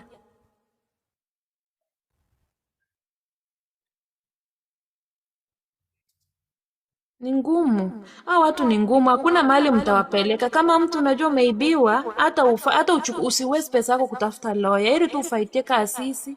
Ukishindwa kuja TikTok, uwezi pata pesa kwa urahisi, ni wagumu. Uko nchi gani sasa Toto? Mimi niko Qatar. Jesus. Scammed. Back to Gulf, to Qatar. Wambo. Scammed. Back to Saudi. Betty. Scammed. Stuck in Kenya. Na niko kwa group yenye kuna around 30 people wanalia tu. Ni kama wanaogopa kuja live. Wako 30. Wako hapa nimeona nimetumia list Kamelita. Aya, usisahau kuna kijana alienda kuitisha pesa yake, alipigwa mpaka karibu avunjwe mgongo. Aliitiwa maaskari wa mtandika, akapigwa mpaka akipanda kwa lift, alipigwa kwa ndani karibu akufe. Na akapelekwa station akafungwa, kama walilipana. And again, we are talking about the Seraphic Travel Agency. Yeah. Nelson. Yes, ma'am. kuna kitu watu huwa understand. Si kusema ati because ati sisi tunaenda Gulf tunakuja kulipa hizo pesa tuende mahali pengine because ati wanasema we are desperate. Ama ni hizo pesa zinatusumbua. It is like wewe kama msichana ama wewe mwanaume ukiona kitu mzuri utaifikia kulingana na wewe venye unaiona. Kama ni mwanaume akiona demu aseme huyu ni lazima, na wewe msichana juu kuna ile uongo yenye ukuje ukiambiwa ukijua ni ukweli, juu alikuja na ukweli akakuja akakwambia mimi hata utakaa kwa nyumba, utakuwa ukichoka, utakuwa utakula na kukunywa. The moment amepata ile kitu yenye alikuwa anataka anakuweka nje. So people they don't understand, si eti ni kuwa desperate ama ni kukosa knowledge ama nini. Kwanza sisi tuliambiwa ati ukienda TikTok ukiwa expose utawaipata pesa zako. Hivyo ni kitu yenye huwa wanasema. Lakini ni mingi huwa watu wanapotea. Yeye mnakoniwa mkukweni mnakuwa mmefunga macho. Kwani yeye mwenyewe akiweza pata kitu yeye macho anakuwa amefunga. It is not about kukoniwa ndio mtu amefunga macho ama yeye. Mambo ni mingi. Hiyo pesa kwanza tunachokea watu wajui kazi iko Gulf haki. Mtu anaweza koniwa, unaweza koniwa mimi ni mwenye mtoka Gulf, but yeye mwenye ako huko anaweza koniwa, na anakoniwa juu kwa hizi comment kuna wenye na ukiangalia unaona ni watu wenye unaweza dhania ati wako na akili nzuri, lakini wanakuambia ukisema wanakufunga. Unaona kwa pesa. Hata mimi waliniambia, nilipewa onyo, niliambiwa niachane na page yao kabisa. Niache kucomment anything according to page yao. Mimi naye siwezi funga mdomo, wanipe tu wanipea account yangu pia. Mnishughulikie ama niendelee na account yangu. Watakapi uguze page yao. Yangu yote total ni 140, lakini mimi nataka 200. Hii nyingine ni embassy fee. Sijui kama wali apply ama wako apply, but wanipe 200 yangu. Niachane nao kabisa, ni wa block kila mahali. Sitawahi ongea hata. And do you think there is hope for you to get your refund? Sione. Sasa kama wakuja first mentioning na second mentioning, I was about to say that. Refund. They never came for the first court mentioning, they never came for the second court mentioning. First mentioning, agent lawyer wao walikuja akasema mtupe muda tunataka kunini sijui kutafuta makaratasi. Yeah. So na hakuwa submit hiyo makaratasi, second mentioning hakukuja. So we are going to third mentioning, we don't know now. But mimi nataka watanipe Mr. Nyamaza pia. Unajua chenye kinanishtua ni ati venye hao watu kuna live venye umesema walikuwa mchana. By mistake nikaiona, nikaenda panganga hapo. Like wanasema ati wenye wanasemaga Seraphic agencies ne maskama kujeni muone. I wish ningekuwa na hii story ningewanika hapo. Ulikuwa panganga huko? Mamo haheko. Na sisi nikwambia mama za kutuliza matako hapo utulia mauliza matako. Lazima ningeenda kusikiliza. Ungejulia wapi nilikuwa huko kama singekwambia.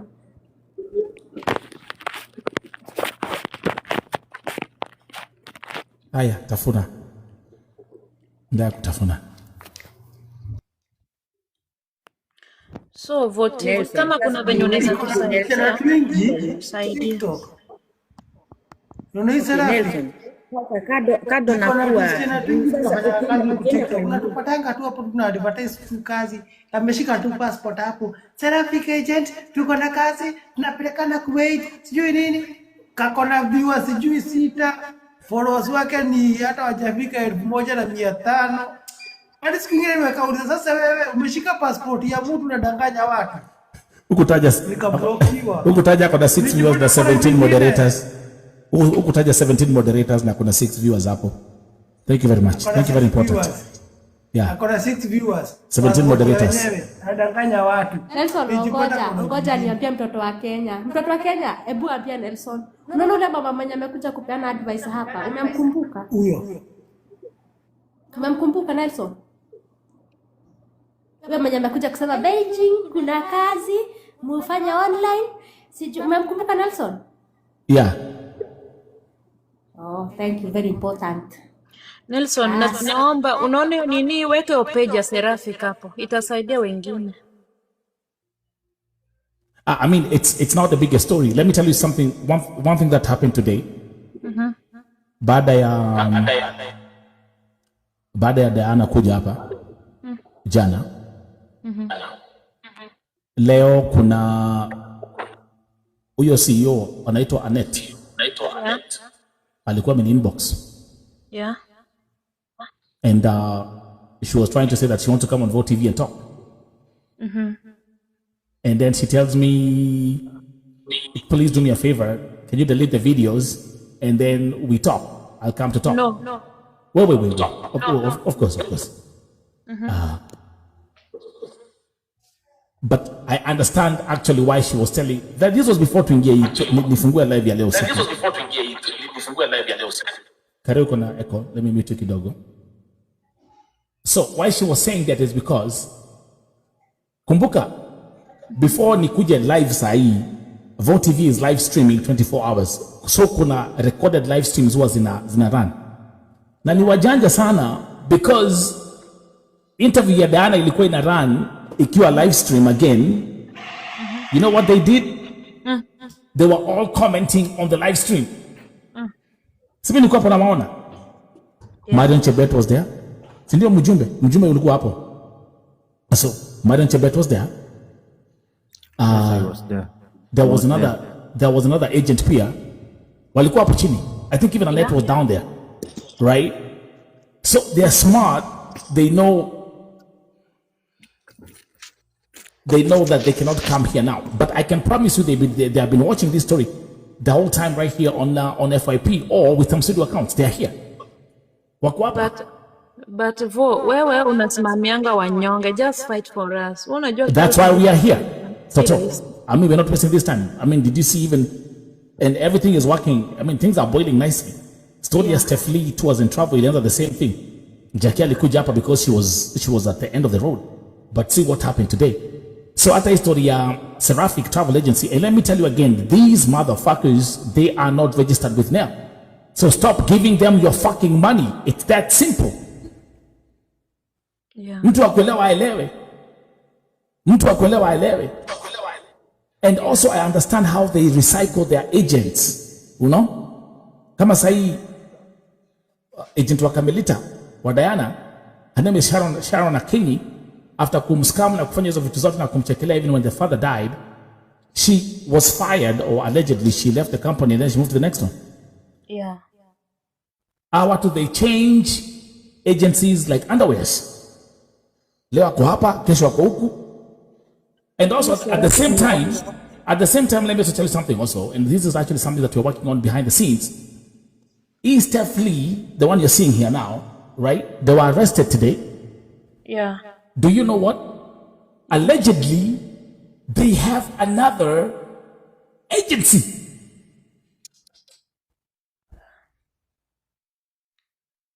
Walianza na hair farm, ikaenda chini ya maji. Then they launched Stephlee too was in trouble. Inde imekula watu vitu, imekula pesa, kukula mapesa. This woman we are looking at approximately 50. I said on day one. I'm looking at 50 million. Musiria akuja atembele Seraphic. Tuko wengi tunateseka. So what we have to do is also, we have to be fair enough. Yeah. And we have to face these agencies and these korogosho, pathetic species. We have to approach them from all angles. Yeah. Give you an example. Vote TV can only expose this much, or we can do this much. Mosiria can also do this much. Yeah. So we need other entities coming in, and we blow this thing up. Sure. We call this Operation Kuosha Fake Agents. Come up with a campaign, occupy fake agents or fake agencies. Kama sahi, Seraphic Travel Agency, you are on the iView right now. It's on VoTV, ikifika VoTV imeenda. Wewe tutatoka Qatar. Yeah. So, if anything is planned on the ground, huwezi ukaenda? Kuna I'm just saying. mamangu ako ready. Okay. Kama Okay. ni kushika matawi atashika. He? So, do we say, tupange sasa, kuna watu 31, the same thing like, I'm watching the same thing like Stephlee. Yeah. Stephlee was in trouble. Kwa hii group ya, hii WhatsApp group ya Seraphic, there are 31 victims. Yeah, I will add you ukitaka. Iko. The same, ata Stephlee waliniweka. So it's the same thing. I'm seeing the same outcome, which is a good thing. The story breaks down on VoTV. VoTV does a whole campaign 24 hours. Then we get to the next level. Now we can say, Operation Occupy Seraphic Travel Agency. How many victims do we have? 31. Now, you have to try to make sure out of that 31 victims ambao wanaripoti saa hii, at least 50% they show up. Yeah. So kama ni uko na hizo court documents, uko na OB numbers, uko na kila kitu. Payment receipts, everything. Because then this makes the case what? More powerful. Yeah. And if we do this on 1, 2, 3, 4, 5 fake agencies, I'm sure you'll see a decline in how they operate. Right now we know all their tricks. Betty, now we know all their fucking tricks. All their tricks of how they work, we know how they do it. These are serial scammers. Yeah. Na hakuna kitu mbaya kuona mtu amekuibia pesa yako, your hard-earned money, and yet he's looking at you in the face and laughing at you. Like, what the fuck you gonna do? Hata ndivyo anasema. Kuna wengine, I mean, we've seen others leave the country. People like Beth Mogo. She left, went to Qatar. Alikuwa anaambia victims aje, hata nikishikwa najua kubwa, najua. They have the audacity to take your money, run you, make you walk around and run around and keep on cooking lies until you can't do it no more. So as long as you're gonna message ifikie msiria tu. So we need, what am I saying? Just to make it clear, we need more VoTVs, more Musirias, more networks. That's what I'm talking about. Because then we can work on a larger scale. Kama says I'm talking to you, I was leo nilikuwa nimesema leo ni leo. Msema kesho ni muongo. I have another victim. Let me actually read you her message. My name is Rebecca. I am currently stranded in Malaysia. I came through an agent who promised a job, but unfortunately there is no job. And now I have no income or support. I still have my passport and my visa is valid, but I don't have money, food for transport, or a return ticket to Kenya. My family is unable to assist. This person has lost 298,000 shillings. Nako Malaysia. So do you see what I'm talking about? My inbox haipumui na kuna wengine niko na watu wako Kuwait saa as I'm talking to you. Niko na watu wako sijui wapi as I'm talking to you. Kuna jamaa anaongea kikisi roaming on streets in Dubai. I've been tagged all over.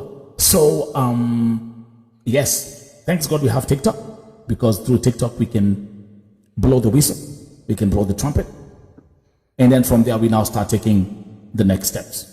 What do you guys think? Because mtu kama sahi, mtu kama Betty, nikiangalia mtu kama Betty Kare, Betty yako Kenya, man. You know what I mean? Betty yako Kenya. And pesa yake yote ya Saudi imeenda. It breaks my heart. Na sina la kufanya. Sasa hivi huyu Magi hapa, huyu Wambui yako hapa. Hebu muulize yeye mwenyewe aseme, ama hadi mtoto wangu yuko home. Haendi shule, sina pesa ya kulipa, sina job huwezi pata. Nelson. Na mimi yeye amesharidhika. Nelson, let me tell you, my brother. And I just want to thank these ladies who are here, who have come up. na wametoa maoni yao, whoever got the evidence. Kitu ni kwamba msidanganywe. You know, I was called wakati nani huyu mama wa Stephlee alikuwa being arrested. And you know, ile kitu alisema at the first place ilikuwa eti mimi nimekuliwa kwanza, kwani mbona mnisaidii? You know, it's sad. It's sad. I've had a few agencies kutoka nyumbani naongea now. Nelson, you are just my neighbor. I tell you. You are just my neighbor. I've been campaigning for this, and I look at it and what you are doing.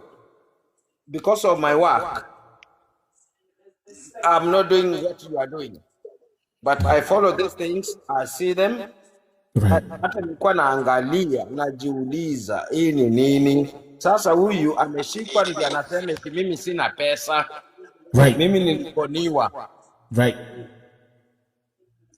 It's total lie.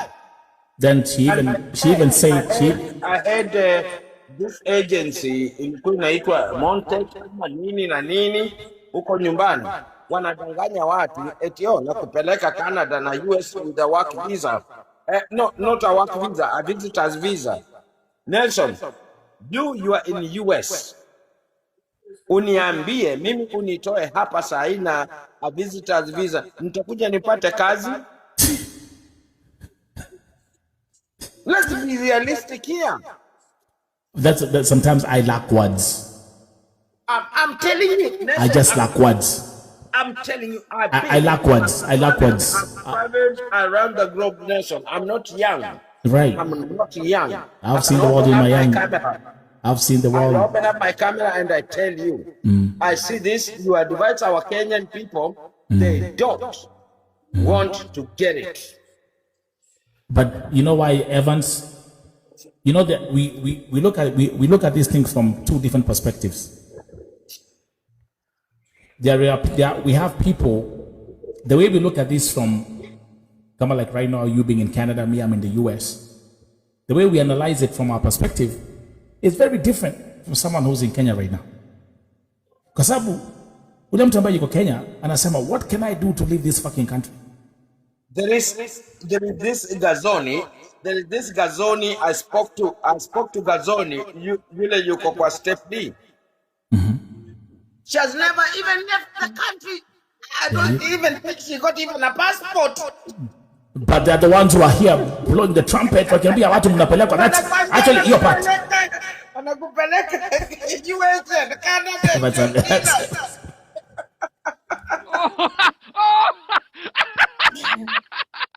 Jesus Christ. Jesus Christ. Son of a carpenter. And the Nelson, let me tell you, hata US. Nelson. Akunanga mamboch, atutumiangi mamboch. Canada, we don't use maid. We don't use this. Right. Lakini as we are talking, Evans. Mtu amekaa in a room pale anakuambia mimi nakupeleka ukwe mboch Canada. Right. Lipa 250K. Really? Do we use those things? Lipa 250K. Lipa 250K. We don't quit housemaid.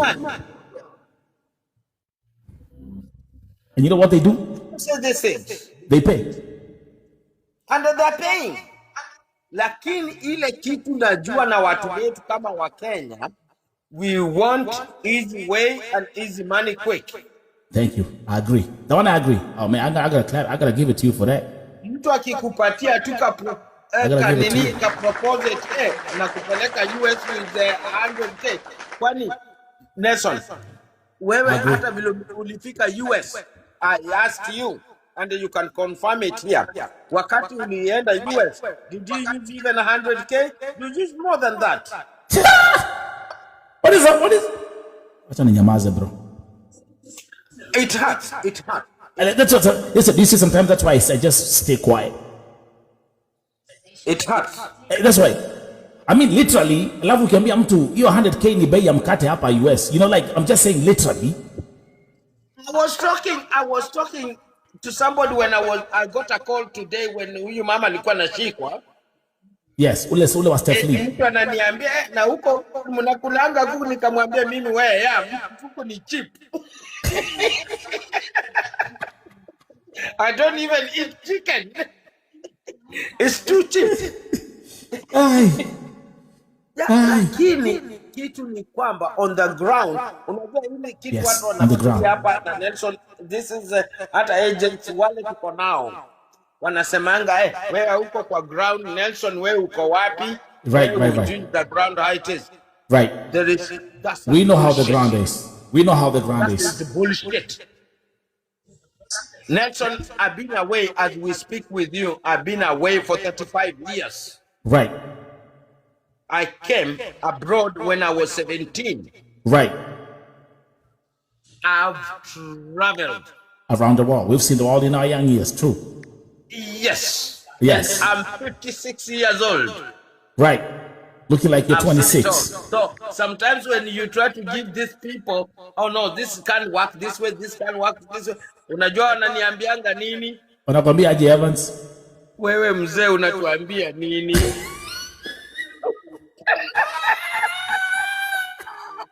Evans, I just like this. Nelson, am I that old surely? No, you're not. I can't be fair here because Duare. You're not.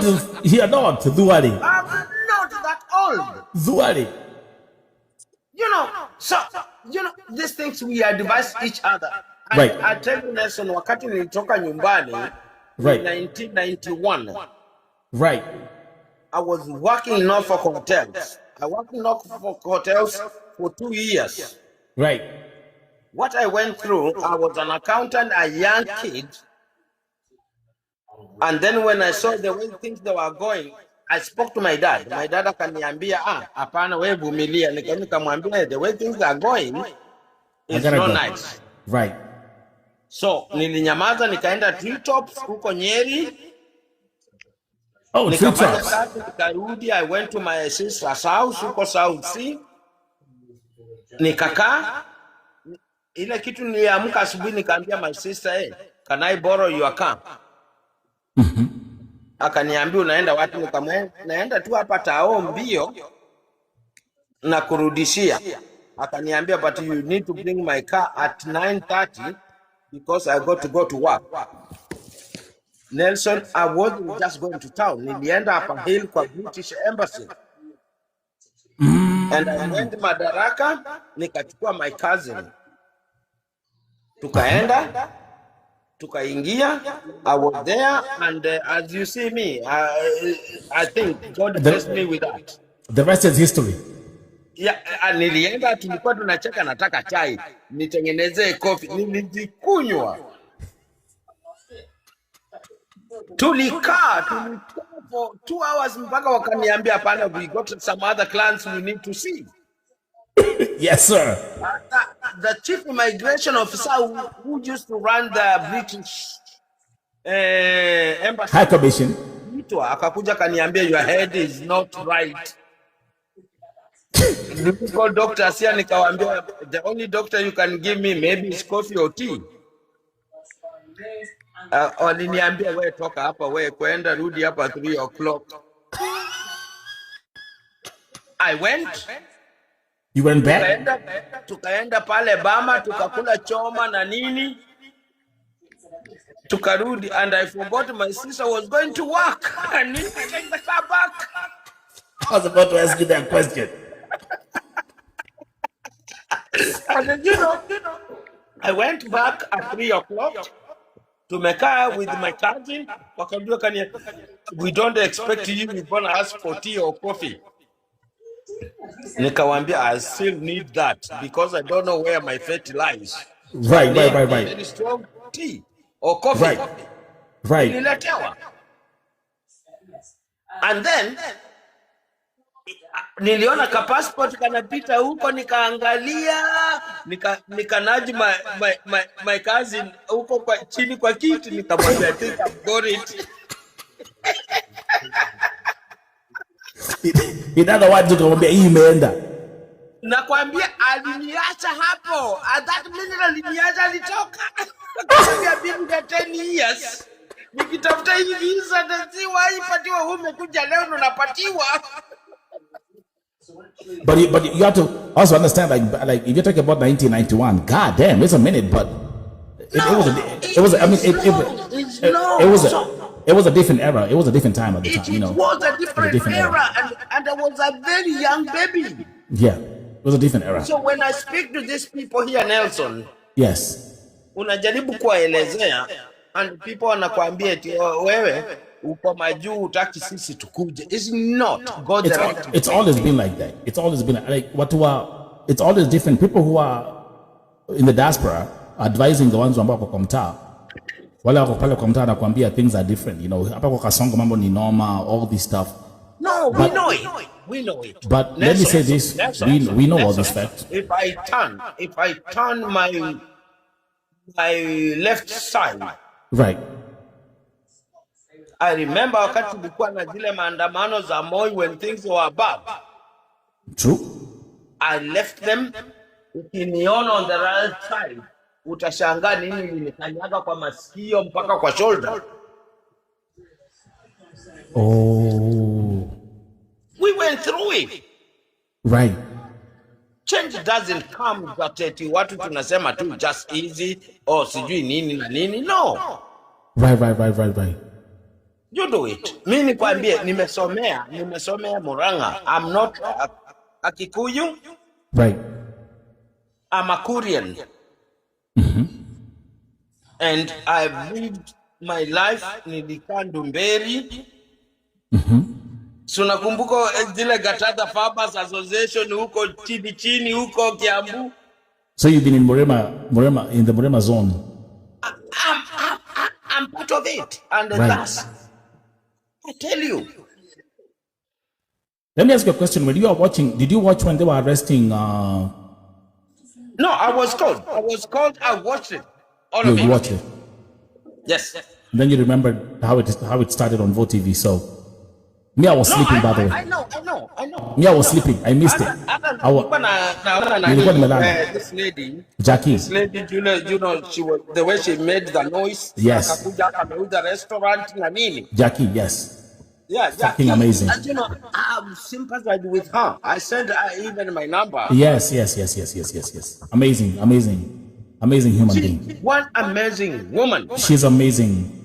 I like, you know, actually, Toto na nyinyi ambao mko hapa watu wa hii nini inaitwaje? Seraphic agency. I want you to study what Jackie did with Stephlee and we implement the same formula. Unajua sasa mimi niko mbali. No, I'm just saying, kuna WhatsApp group. Yeah. Wale wako kwa mtu.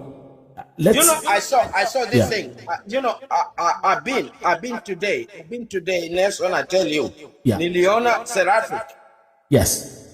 Wakikuja walikuwa hapa and somebody sent me akaniambia book anda hapa. Right. Total crap. Right. Total crap. Yes. Actually, no, there were things that were, because I'm in the WhatsApp group. They are Stephlee victims. Yeah. After interviewing Jackie, I was added to the group. So I was following from the behind the scenes. I was giving them the media. I would give them my tips. Yes. Then I would take a step back. Like now they needed the banners. I made some banners for them. We had like different ones. They moving. The one that caught me off guard, and Jackie is an amazing human being, is when she told me, I'm going to Musiria. And I was like, you know, even as we speak right now, Nelson. Yes. As we speak right now, wholeheartedly. Yes. I'm just trying to figure out for the past 2 weeks. Yes. I'm just figuring out. We can't have somebody like Jackie moving from house to house to go and sleep just to find somewhere where he can jump. Amen. Amen. I'm thinking about that too. I haven't spoken about this publicly. Here for 2 weeks. Inauma. Ameuza biashara. Ameuza vitu za nyumba. When I went to get my passport from Nyayo House. Yeah. Kuna mkalenjini mmoja hapo. I'm not saying it ni mkalenjini because of Ruto or whatever. That's the old days. Utambia one time. Na kwambia nilizungushwa, nilikuliwa. But God was behind me.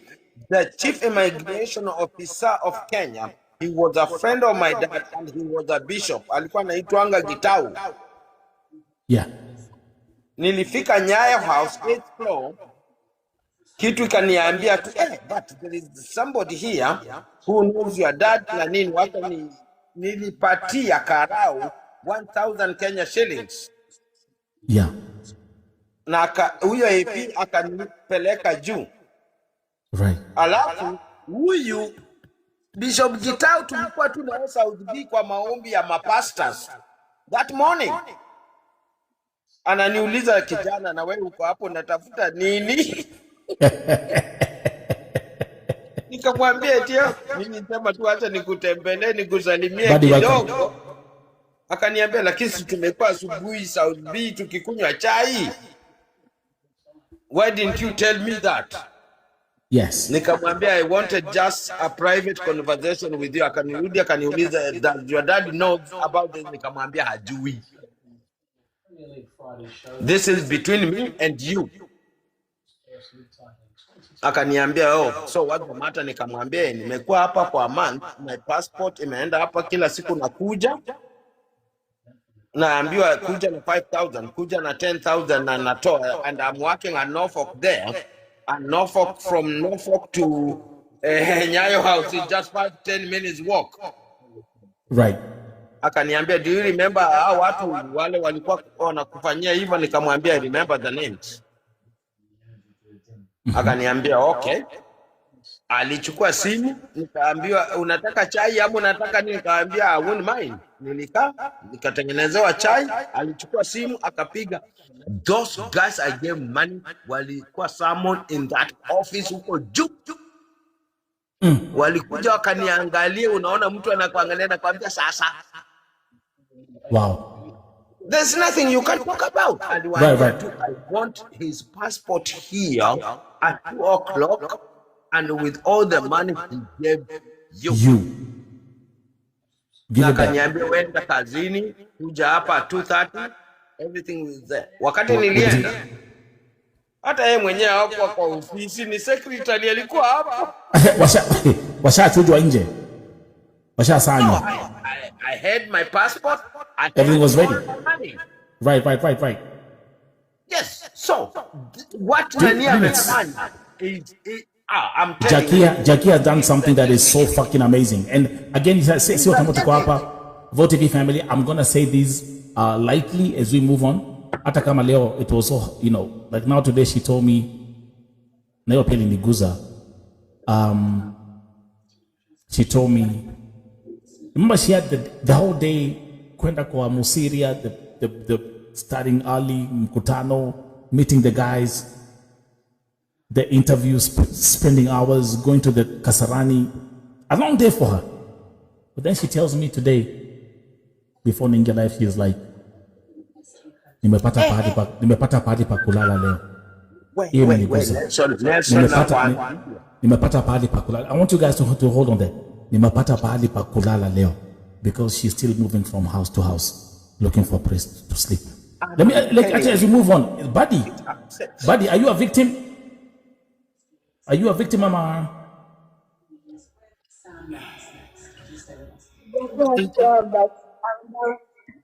Ati?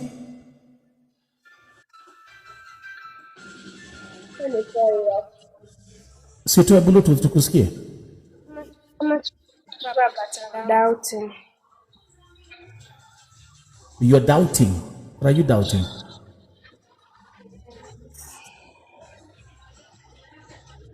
Are you supposed to travel? Just meet someone here TikTok. Yeah, nimesema just meet someone here in TikTok. Tukaongea na yeye, then I have just sent for 5,000 4 days ago. Goja. Akanitumia over, thank you. Wait, Goja. Where? You just met someone on TikTok? You sent 45,000 shillings for what? He said it was for registration fee. Network, yeah. Okay, which country? Registration for what? Which country? Canada. Bro, you're cooked. You are cooked. You are cooked goose. You are cooked goose right now. You hear that? Okay, let's start. Let's just, okay, boy, okay, stay right there. Stay right there. Stay right there. Body the Best. Which agency are we talking about? Do you have the agency name? No, amenitumia tu jina ya kampuni. Kampuni, wait, the company ambayo uko supposed kupelekwa Canada. Yeah, penye anafanya kazi yeye. Anaitwa nani? Huyo ambaye umetumia 45,000. Anaitwa Ken Mreike. Ken Mreike. You met him on TikTok. Yeah. And he told you he's in Canada. Yeah. I've been watching live yake huku kwa Auka, kama unajua Auka. I'm meeting in Auka live. Mimi simjui, but continue. So Ken Mreike lives in Canada and you sent him 45,000 shillings.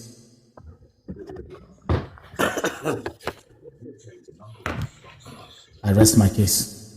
Anybody want to say something? Wako wapi? Nelson, hao watu waambia mtu, kuna mtu mwenye alikuwa ameni-inbox huku TikTok. Akaniambia ati yeye ako. Hiyo kwanza alikuwa msichana. Anafanya kazi, alikuwa huku Saudi, akinipea story yake. Akapatana na mtu anaitwa Peter something, atu alikuwa Canada. Jesus Christ. Sasa juu ulikuwa hata sasa mimi nilimlipa 70k akaniterminate contract. Venye aliniterminate contract nikarudi Kenya, sijui nikafanya nini, saa hii niko Saudi. Nikamwambia hebu nipe namba yake nijaribu kumpima. Akanipea namba huyo Peter HR. Nikatext huyo Peter nikamuuliza sasa nasikia unapelekana Canada, mimi niko Saudi, nilimwambia niko almost kumaliza contract.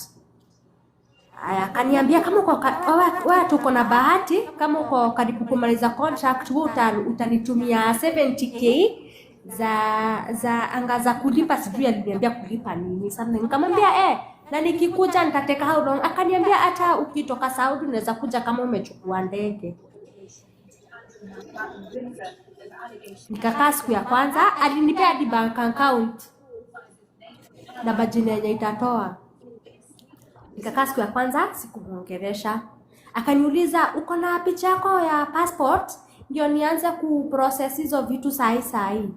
Nikamwambia mimi sina picha ya passport, juu hata passport yangu iko na madam. Akaniambia una mtu mwingine mwenye anaweza kutumia hiyo picha juu naweza process haraka unitumie hiyo ni asijui aliniambia barua gani. Kuna kitu alikuwa anasema, sijui kama nizo maofa letter hata sijui. Nikamwambia hapana sina namba. Okay, unaweza fanya aje? Unaweza kuwa na picha ID basi. Nikamuuliza ID na passport zinakujania wapi?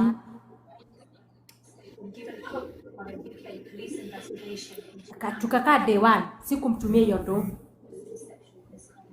Tukakaa day 2.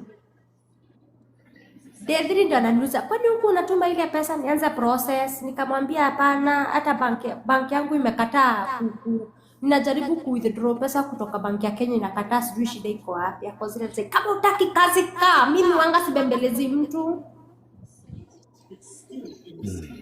Can we go back to Body the Best for 2 seconds? So Body the Best, I want you to, as we're having this conversation, you've already sent 45,000 shillings to this Moredi guy. Yeah. Can you please explain to us, how did you link up? How did you end up sending him the money, and how did you send the money?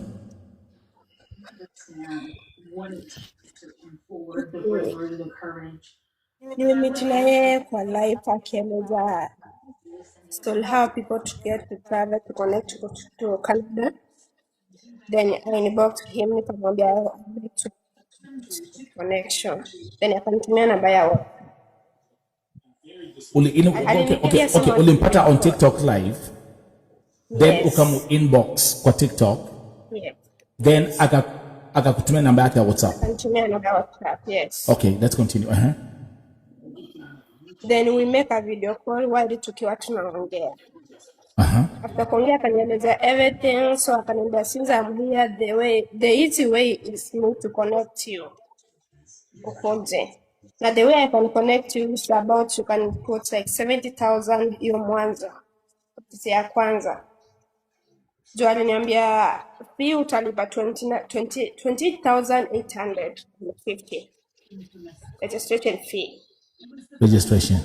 So nikamwambia hiyo pesa sina, acha nikutumie 10k, then after nimepata vile umesema approval letter itakuja after 2 hours, then I can add you some money nikipata hiyo approved. And you can create a fake offer letter on ChatGPT or on using AI in less than 5 seconds. Continue. Yeah, so after kesho yake nikapata at 9:40 akanipigia simu akaniuliza umepata offer letter, nikamwambia sijaona, sikujua kucheck email. Nikamwambia nitumie kampuni imenitumia data nisifanye research. Nikupa messages mengi. Then he used to send me the name of the company, Riverfront. I went to my email, nikapata message already iko huko at 9:40. Nikamwambia nimepata message, akaniambia go through it, then after all kuna place utasign nitumie. So niko Saudi. What I did nikakimbishia, kuna mwalimu yako hapa kwa nyumba kwa watoto, nikamuonyesha barua, akaniambia no, don't sign what you don't know. Go for it. Wait a minute, uko Saudia? Yeah.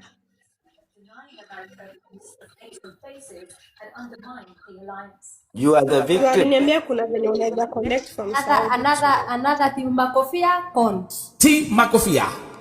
Let's continue. Cont. Mko wengi leo. I mean, you cannot make this shit up. Team Makofia hapa. 1 point Team Makofia. Carmelita, Team Makofia but in Dubai. It's sad. It's fucking sad. You are the most vulnerable people on earth. Mimi Nelson, Goja, Evans. Nelson. Hata sahi as we speak, nimepeleka, kuna msichana alikuwa Saudia. Okay? This is a person I don't know, ni ile tu kuongea tu, alisikiza watu tukiongea kwa live na nini. Huyu msichana alini inbox. Akaniambia mimi namaliza contract yangu in February. Na ile pesa ninalipa hapa hata si pesa Nelson. Akaniambia naenda nyumbani na can you help me? Na kuambia huyo msichana, I don't know her. I've got no connection with her. Nimempeleka baharini, ameenda into a company. I had to fork all my money out. 250k. Alifika last Friday. Ndiye aliingia huko. Alafu kuingia niambiwa anafaa fanye medical, anafaa fanye nini, nililipa. Na kuambia huyo mtoto wa watu maybe hata niona kwa maisha yake. Apart from just calling me, we've never even video talked. Let's do this. We help each other. Evans. Muffins is saying, I have the number to that Moreti guy. Muffins, can you go to my bio? Go to my bio and send me that number on WhatsApp right now. Let's go back to Badi. Let's come back to you, my sister. So now here you are. You send Ukatuma 10,000. You sent 10,000 shillings, right? Yes. Your boss warned you. Even your boss warned, correct? Why are you sending money to someone that you don't know? Yes. do research, then we can send another money. So what happened after? So ukatuma ya kwanza 10k and then what happened? Ukatuma then the next how much? Yeah, kutuma ya kwanza hiyo 10k. What he told me akaniambia, so I confirm for the nilituma before tumeleta. So venye alituma leta pia nikamtumia 20 what? 29,500. So now we at Hiyo leta imetoka. So now we are 39,500.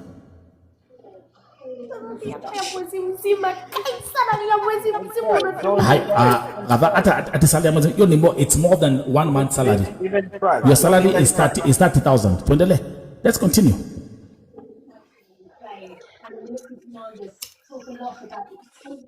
And then this is called the moment of truth. And then take your time. Yeah, so after nimemtumia, so it was yesterday.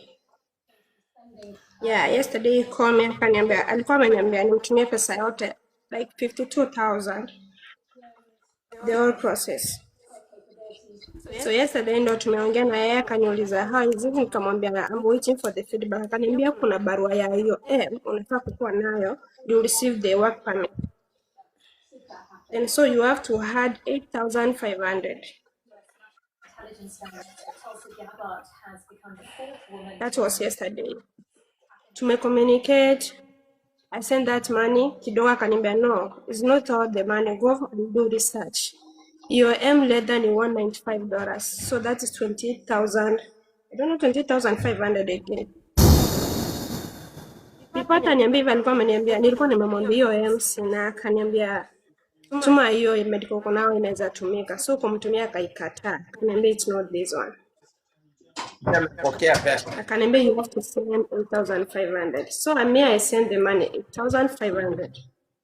Jana ndo ananipigia simu ananiambia no, at night.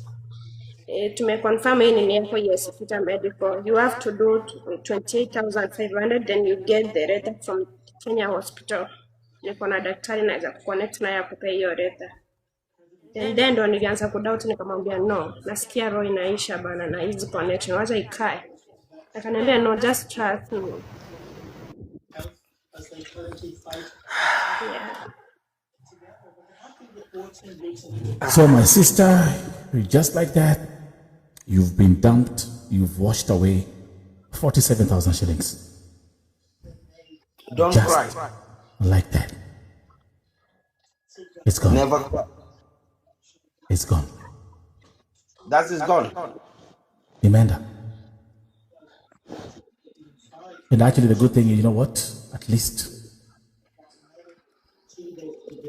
Welcome to Vote TV. Mama. Now there is one last question, Nikonayo. What's your first name? She was a rising star in the Huh? But what's your first name?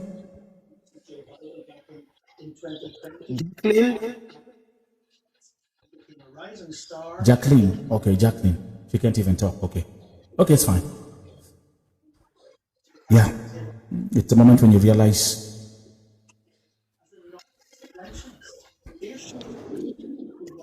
Jacqueline, do you understand? You see, no, you Evans, my sister. He's in Canada. My sister, this is not the process. It doesn't work like this. There are two people that have been mentioned over and over and over and over and over and over again about this Canada scam situation. The name Steve Safari has been Goja. The name Steve Safari has been mentioned 1 million times.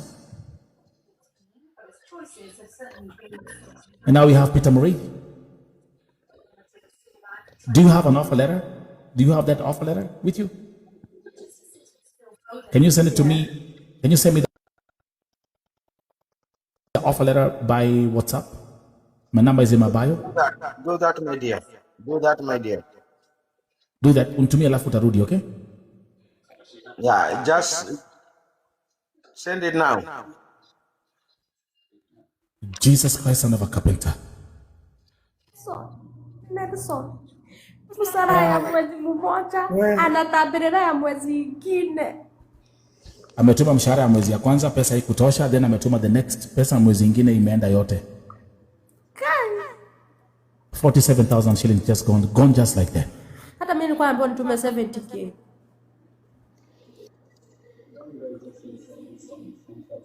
What's wrong with you?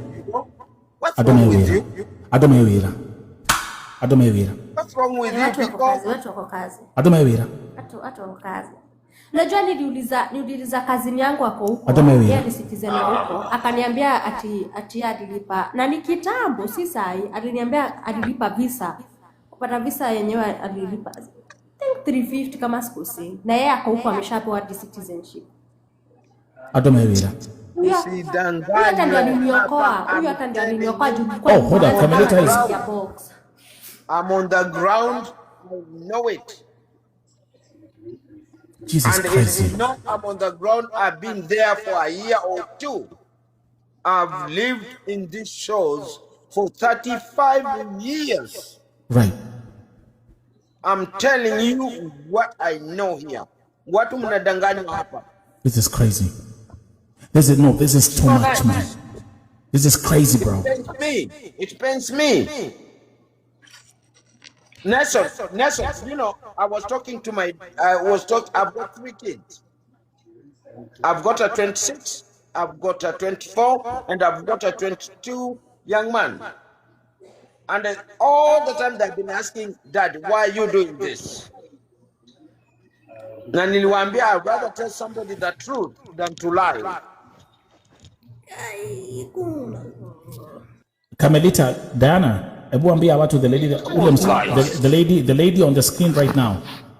Wani nani? Ambia who she is. Huyu ni yule mwenye alikuinbox. Oh, God. That is Anita. Yeah. This is Anita, the CEO of Seraphic Travel Agency.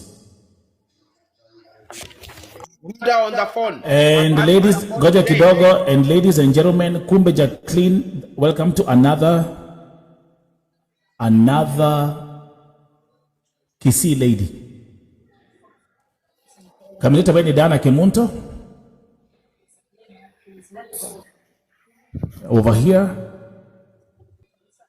I've received another one for Jacqueline Kemunto. Jesus Christ, if there is something that is, we can, let me tell you something, even just looking at the letter itself, without doing any, I don't need to do any investigation or nothing. Bogus. This document is so fake, it stinks.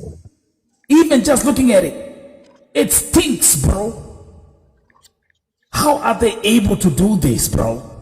How are you able to fall for this? How?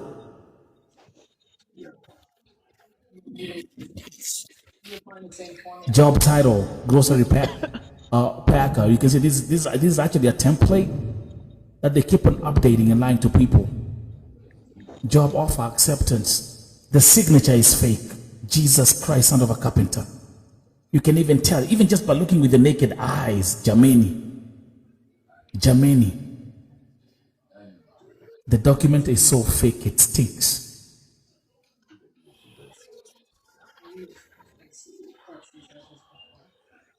Do you hold yourself in a to a different standard than you hold the president of the ANC? My people.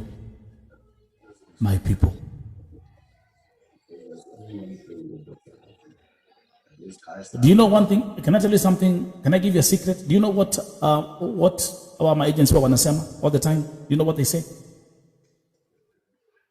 You know what they say? Wanasemanga aje? Adomena abia. Let me translate that for you. Watu wako na pesa. That's what they say.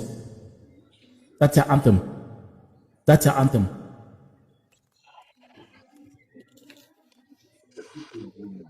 Manisikia? That's what they say. Watu wako na pesa, kwena bia.